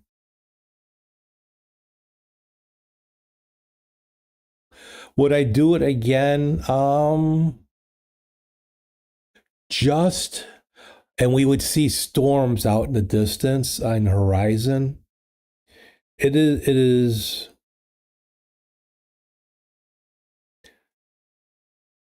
a view of, now I am not a religious person and I don't want to say the heavens and that, but the view of the Milky Way and the stars are just amazing. And to see that again, that would be cool. Just just for that. Like the tour, like going to Puerto, I wouldn't mind going to Puerto Rico again. It was cool going to the fort. Although my wife didn't want to try at the time, my wife at the time didn't want to try Puerto Rican food. So we went to a Burger King that was there. Biggest mistake ever. The burgers were horrible. But for the weather, that would be great. What would be cool is like maybe I know it would be colder, but you can see the like whales if you go up to off of Washington, cruise out here. I have friends that actually went on a cruise. They didn't go to Antarctica, but they went to this, which is pretty dangerous here.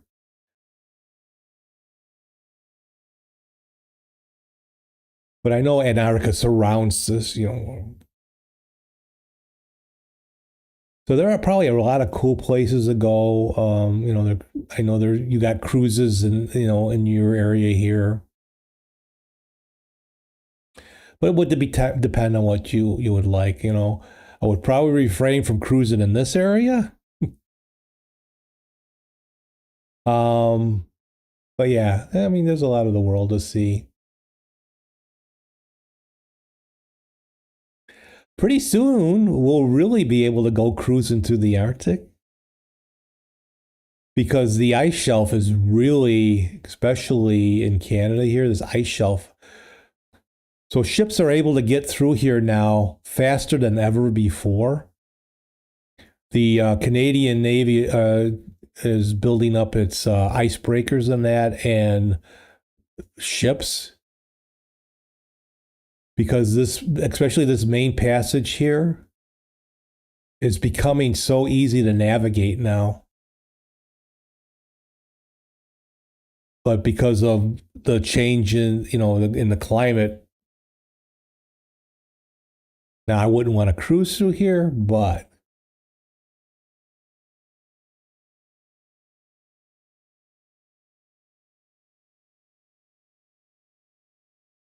yeah. Pretty awesome stuff.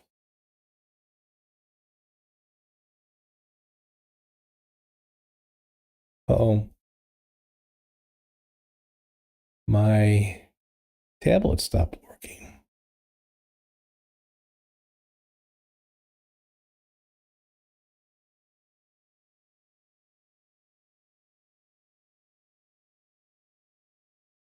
Let me reset my tablet here.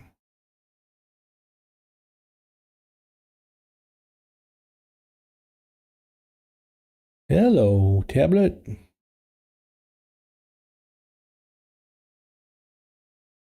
My touch portal's not coming up. Computer, main view. That's still working. Here is the main view, boss. Thank you, computer.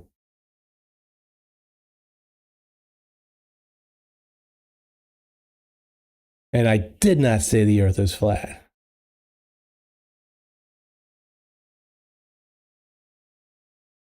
I don't care how well your stream is put together. Everybody has issues.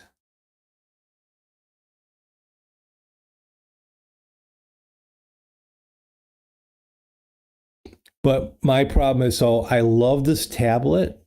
It is a beautiful tablet. It's got a great sound system in it. You don't need headphones and all that.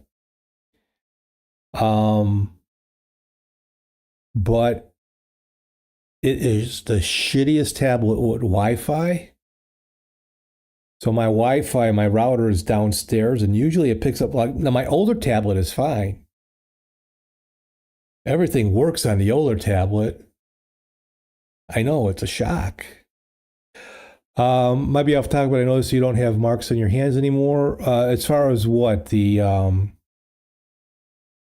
psoriasis, it's there. It goes, as the more sun I get, the more it goes away. It doesn't get as red.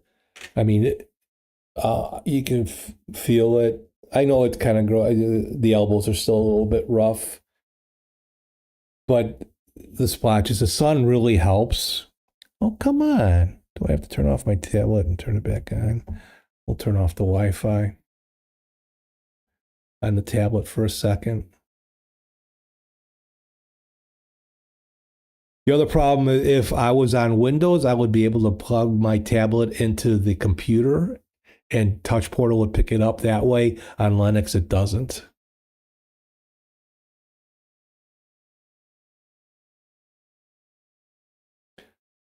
But also, if this just has a shitty ass Wi-Fi card.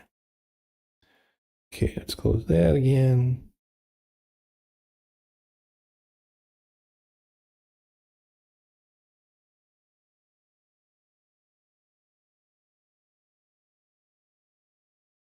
Let's see.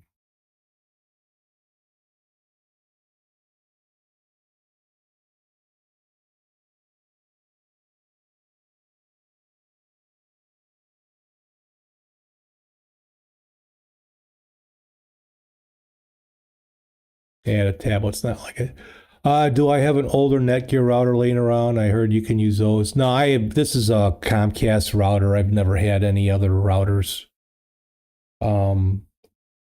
I originally had up in this room, this is where the router was. But I do have network cable. I have a splitter up here, so I'm able to hardwire my desktop, my laptop, and then when my son, I have a cord here. This is for my son's laptop, so we don't have to worry about Wi-Fi. My wife only uses Wi-Fi downstairs, and so it benefits her that the Wi-Fi is in an area where she has better connection.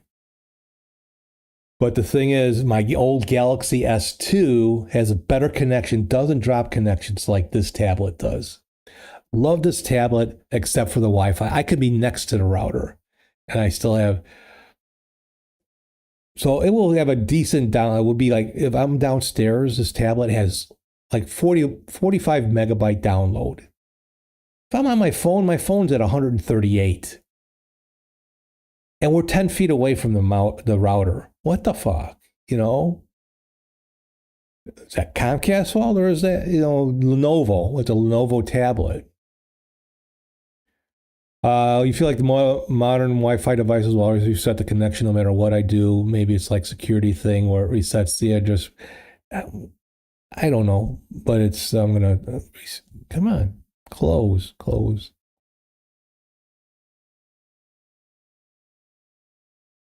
So while we're chatting here, I'm going to restart.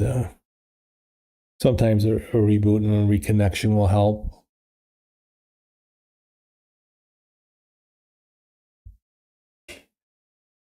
Otherwise, I love this tablet. I mean, it's an odd size, but it's got a sound system on it. I think it's a version of a Bang Olufsen.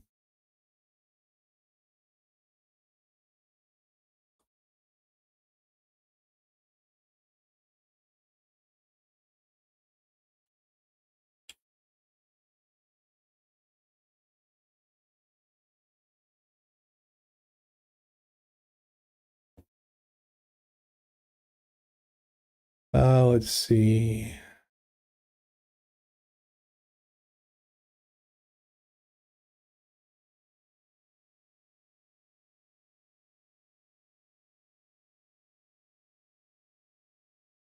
Okay, get it started here.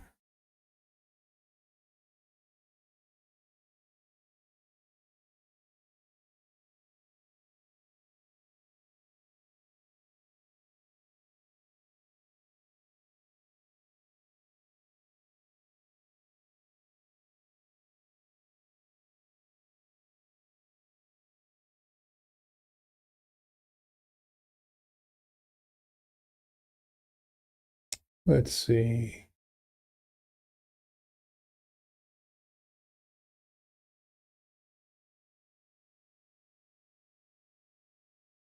And unfortunately, so the software for the touch portal is an app image, which they only have an app image for Linux.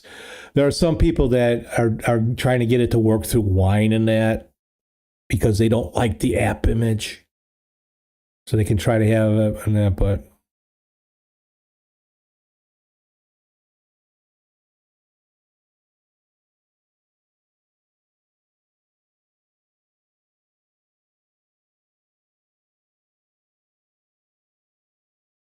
Thursdays Borders, I actually have not played the last 2 Thursdays.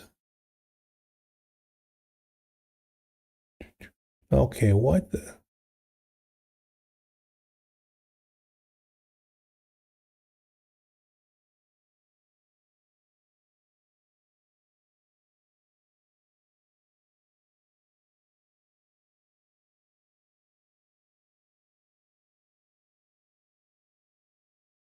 Oh, come on. And by the time I decide I'm going to end the stream, it's going to come back on.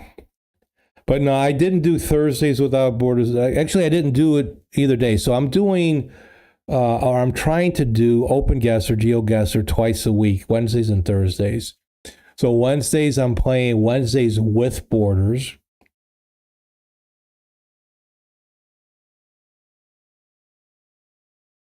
And so the Wednesdays with Borders, I pick a country. And it's more of a challenge. I have 2 minutes to find out where I'm at in that country, and I have to be within. Now, these are the rules that I set up, and I have not been extremely close because the maps that they use are really out in the country, no matter what. So I've done the US, I've done the UK, and last week I did Germany. This week I did not do any, or this past week. And I have 2 minutes to find out where I am. I have to be a kilometer within of my selection. And the closest I've come is 17 kilometers. Then Thursday is going to be Thursday Without Borders. Come on, what the fudge?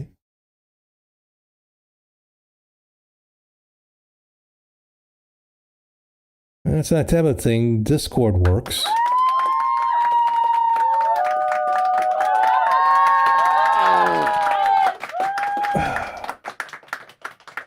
You back from vacation, DJ?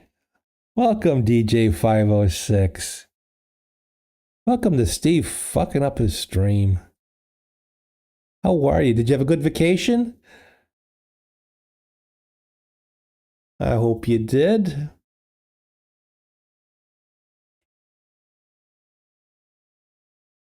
You know, we've had to put up with that DJ Troy, you know.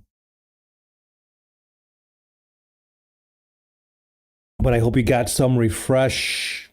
You know, you're refreshed. That got back yesterday. You feel you need a vacation from having a vacation. Yeah. I am having trouble with Touch Portal connecting today.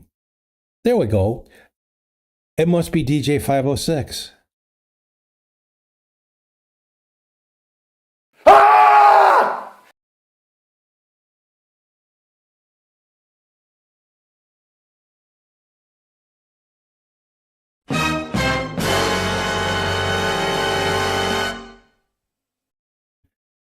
All right. I was having all of a sudden my touch portal stopped working. And I think sometimes it's tablet, but I think it's touch portal itself. I think because it's got to go. My router's downstairs, so it's got to go Wi-Fi. Because on Linux you can't plug in the touch portal; you have to use Wi-Fi on it.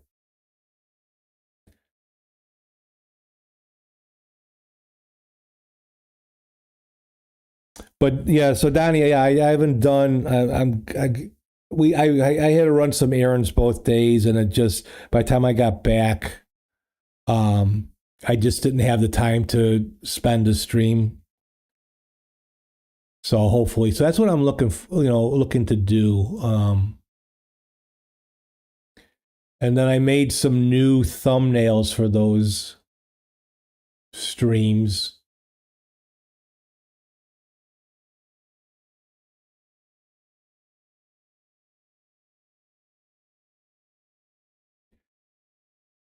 So this is the new thumbnail for the Sunday Coffee Klatch. So I made not AI this time. I took a background. I did a comic book style. You know, I don't know how long I'll keep it because I've had complaints about the AI slop.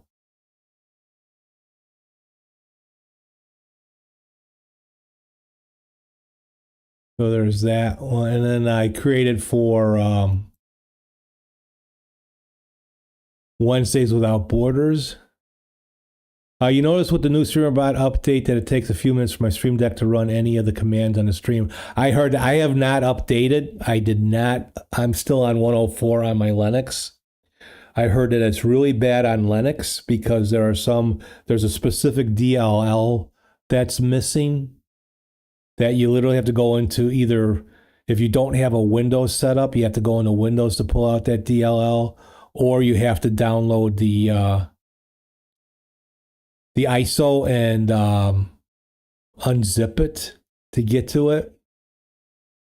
So this is for my Wednesdays with Borders. I'm probably going to take the map and I'm going to make that comic book style to kind of tie in things together.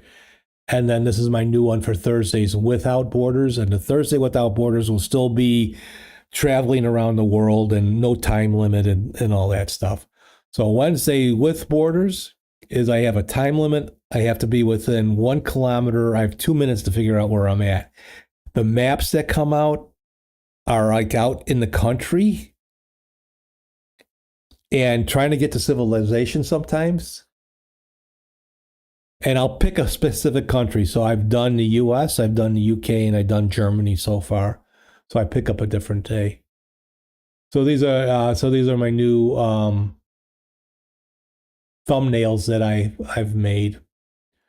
But yeah, OBS, it's still it's telling me that because he had a release, he released 105, then he had to release 106 and 107 almost in the same day. So there are some issues. I've heard about it being slow with connections. And then on Linux, there's supposedly a real big problem. There's a problem with bottles. I'm on Linux right now. But I'm on Arch Linux, and it works really fine. My Linux Mint on Ubuntu stopped working, and then I can't get it installed again. And I think that's a Linux Mint thing. Bottles on that. I don't know what the difference is. Bottles is a wine emulation. It makes it easier. So I am not updating StreamerBot on my Arch setup for a while. Sorry, Nate.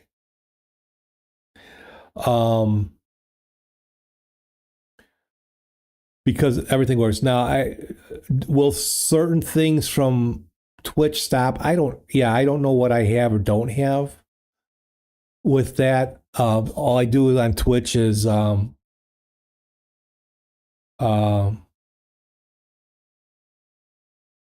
the follows, the subscribes, but I know there's some things that changed, so that Twitch had changed, so StreamerBot needed to change. But as long as my actions work, that's fine. And then your iOS cam plugin crashes out in OBS. No, it's not OBS, right? You know that, right?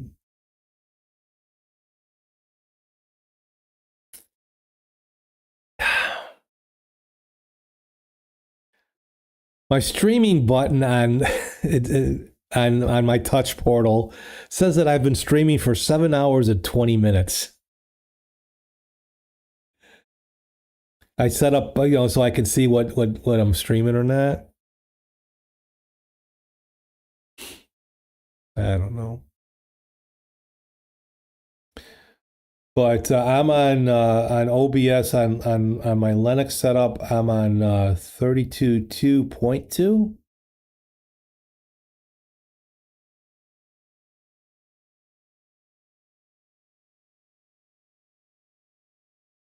They had to update the plugin to work with 32, and then they had to update it again, and then another update. Yeah. Yep.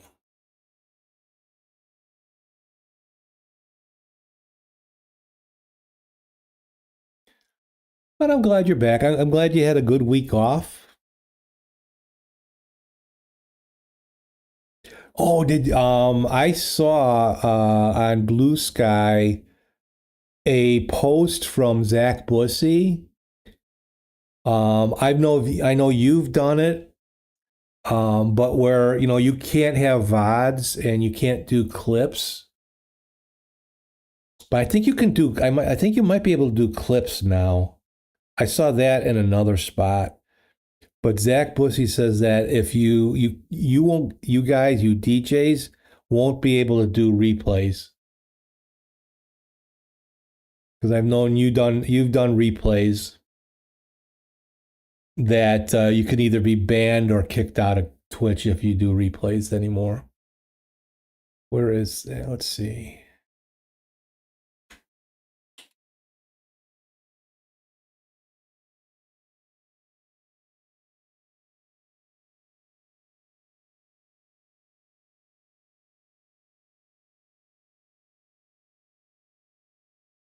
Let's see. What if I do a search? Who posted Zach? I don't subscribe to Zach.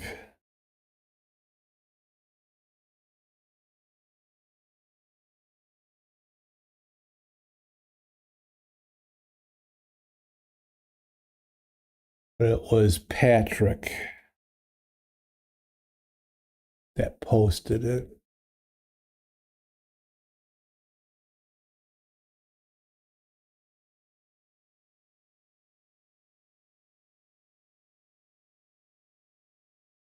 Oh, from unofficial Twitch. We're going to celebrate 2 years of DJs.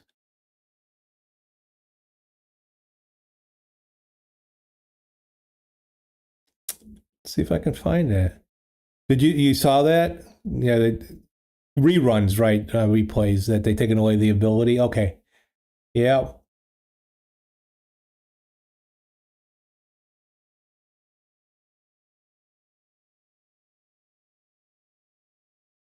It was here somewhere in Patrick's feed. It wasn't really feed. I don't know. But yeah.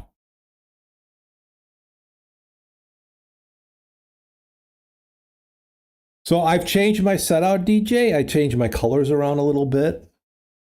I created a new music plugin for, well, not a music plugin, a music player for myself.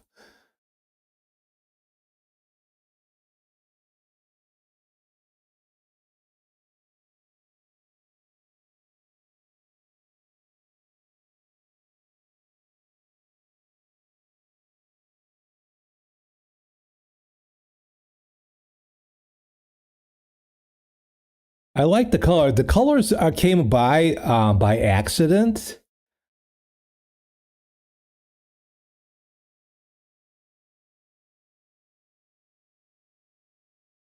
I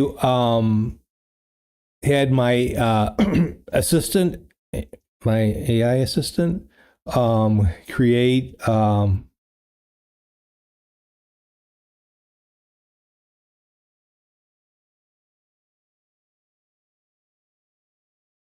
help me with, cause there were some actions I wanted to change. I had it where I would just had the CD showing, and then the title would come out and go away. I wanted to stay out because I wanted to make a more static player. And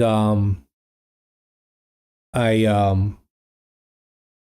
so just give it a gray background, and so it just picked. It looks like a brownish gray. And then I was learning about borders, and I was at was a W3 web school, and one of the samples had coral. So I just copied the sample and tried it, and I'm like, oh, those colors, the orange, it's coral, and it's like a grayish brown. I'm like, those look really good. I like it. Not as colorful or as bright as the purple or blue I was using. And then I've cleaned up the lower third. I recently combined the weather and the time together instead of it floating around. And then this is Nutty's chat.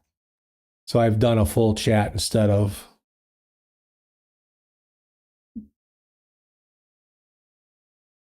But yeah, it's what I've been working on. Because like once I started, it's like, oh, then I got to change everything.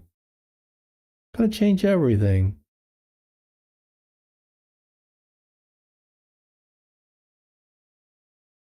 You think your backgrounds are the code 1D, 1D, 1D?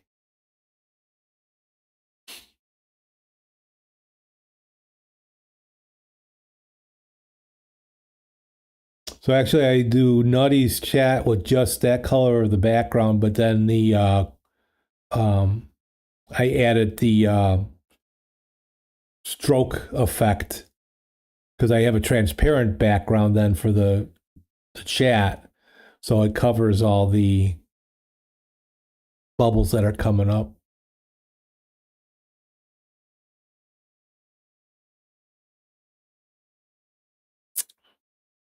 And I always had this bouncy, like swinging thing, but now with it coming out, it's like it bumps and shakes it, and it looks better. So I don't know. Yeah, the gray is actually 333 333, and don't ask me why because I was changing everything. I had to kind of commit these to memory. And then the coral is FF7F50. It's like, yeah, I'm not usually into, it kind of matches my coffee. It looks like my espresso bean brown walls. So that's been my stuff this week. And then working on thumbnails and that, and I actually changed my starting soon scene music to music from Scott Buckley, who is one of my favorite online composers. He's an Australian, but he makes a lot of cinematic style music, and he's made some game music and all that. I love him. I love you, Scott.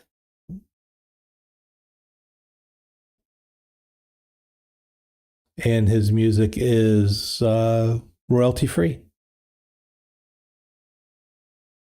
Just felt like playing something different today.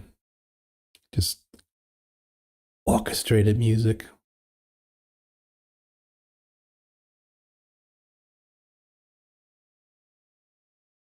So, what was the funnest thing you did on your vacation besides rest? What was the funnest thing you did on your vacation in what was that, Prince Charles?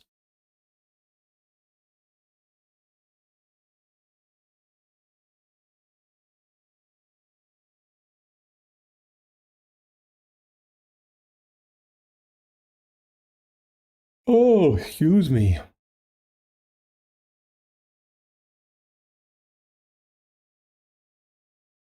But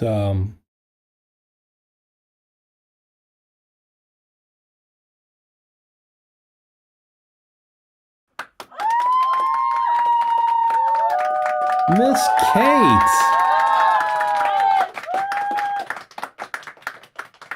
How are you, Miss Kate? Hope all is going well with you. Nice to see you. DJ just did all the touristy stuff, ate garbage food. Touristy garbage food? Really? In Canada, they have garbage food, garbage food, touristy garbage food. Did they think you were American?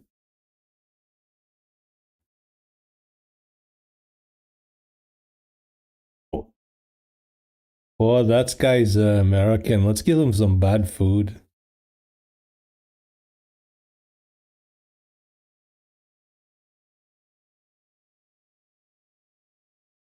The metal says these days no one would notice a difference. It's all garbage. Hey,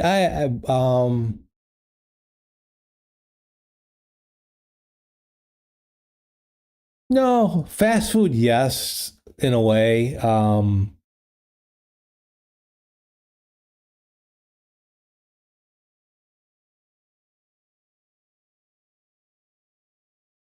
There's still some good places to eat out there. They have a place called Cow's Creamery, and they have some of the best ice cream you've ever tasted in your life. So we did that a couple of times. The Cow's Creamery.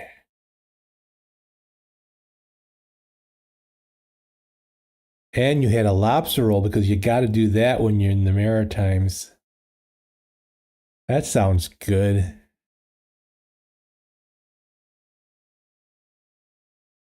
That sounds delicious.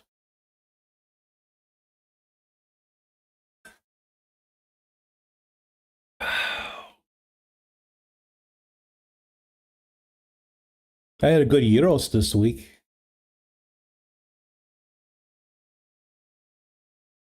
You like to try? Do you have a Cow's Creamery over there in UK, Kate?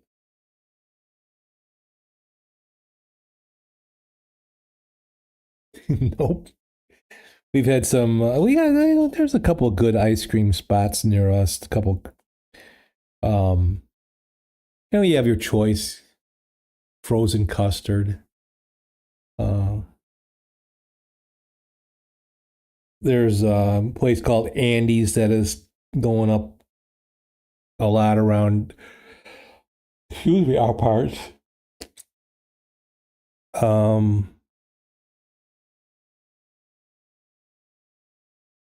We actually have a place in our small village here called Cherry on Top. You got a shirt that says Coca-Cola.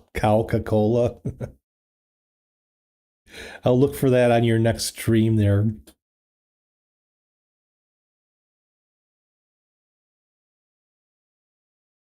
Oh my. So I think the last thing I kind of want to do is I might take where I have try these commands and maybe have it animate a little bit. I had it glitching, but it didn't like match things that I have. I'm going to play around with that this week. But yeah, I think I like the colors in that.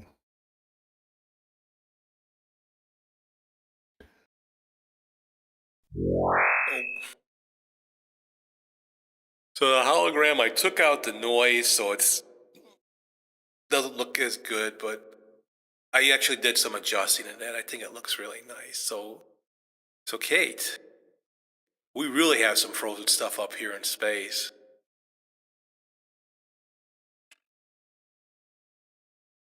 When we want to chill a wine, we just put it out the airlock for a few minutes and bring it back in.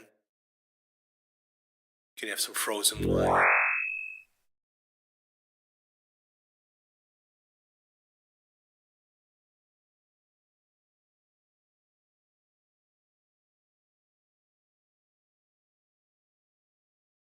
Hey! I got to redo some of my actions. Some of the stuff that I've made like that aren't as good as they should be. But I plan to remake some of this stuff. That one's really good. Yeah, my nickname was the Fonz from my mother-in-law. She nicknamed me the Fonz.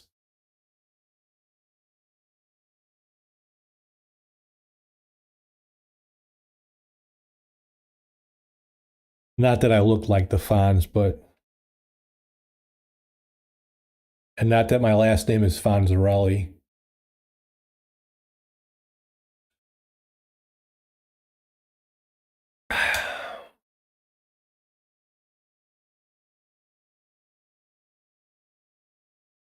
But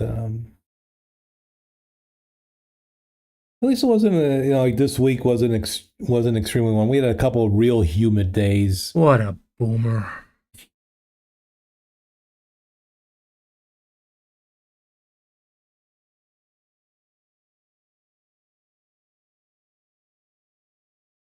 It's tough to recreate a real analog glitch in FX and digital. You nailed it. It's finite singularities plugin. Oh no, you don't, Kate. No, you don't. No, you don't. No. Oh, oh, Kate. Oh. I'm gonna spank you, Kate.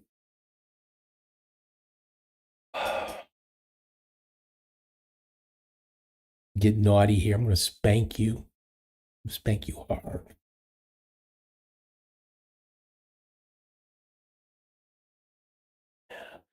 Usually DJ 50, you beat him to that. Usually he does that.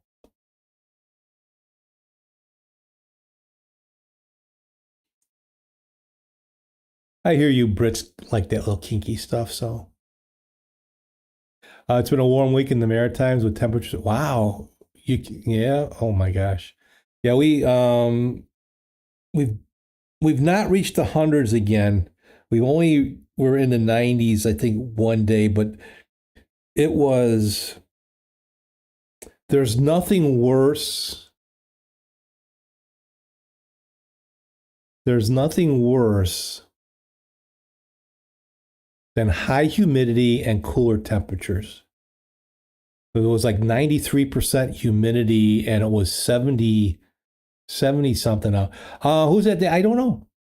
I found from there's a specific website I go to. DJ, I think he's gotten the same stuff that I have. Same site. That some of it's green screen, some of it's not. I used when I'm on Windows because I can use the NVIDIA AR background removal. If the subject is close enough to the forefront or more image, it will take out the background. And I just record it with a green background and then I put green screen on it. You expected me to jump up and start dancing? What was that? Oh, I was watching Jumanji Back to the Jungle. Or Welcome to the Jungle. And Karen Gilliam was in it, and her character, her power was dance fighting.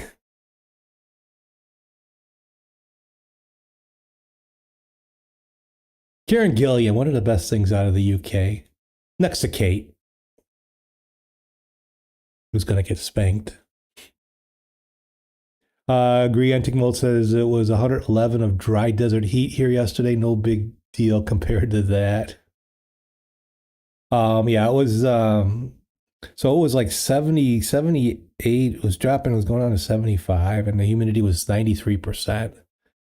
And it's just like, you just can't cool off, you know?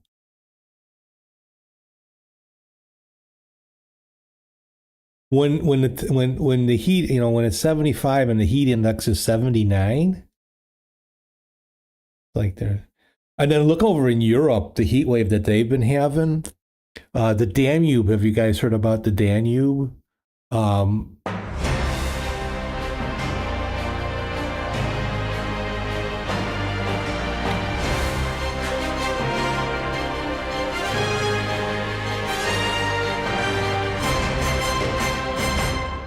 This just in, Jack begs Steve not to dance.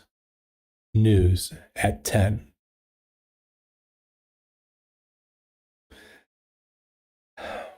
Well, we would like to see Steve dance.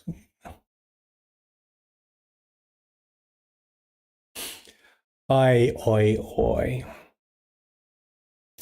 Well, unfortunately, I am going to call it a morning. My wife is going to be leaving from work. For work, not from work. And I want to say goodbye to her before she leaves. I want to thank everybody for joining me. Nutty stuff works pretty well. Don't tell Nutty that, though, but... So I am going to kind of say goodbye. Computer, time to say goodbye. Thank you all for right. stopping by. All right, so thanks for joining today. To DJ506, who wasted channel points. To SiriBot, who is a moderator. I don't know why that keeps coming up. To DJ506 as a subscriber. Thank you so much, DJ506. Appreciate that. Thanks to Antique Mold, Donnie, DJ506, and Legging Kate for showing up on Twitch. Thanks for Metal Music for showing up on YouTube. I appreciate it and that. So I will try to get in a stream on Tuesday, and I don't know, maybe we'll look at the new streamer bot. I don't know if I really want to install it. I'm gonna wait, I think. I got some things I need to fix in that, so we'll work on that. So everybody take care, enjoy the start, the end, or the middle, the whatever of your Sunday, and I hope everything is good.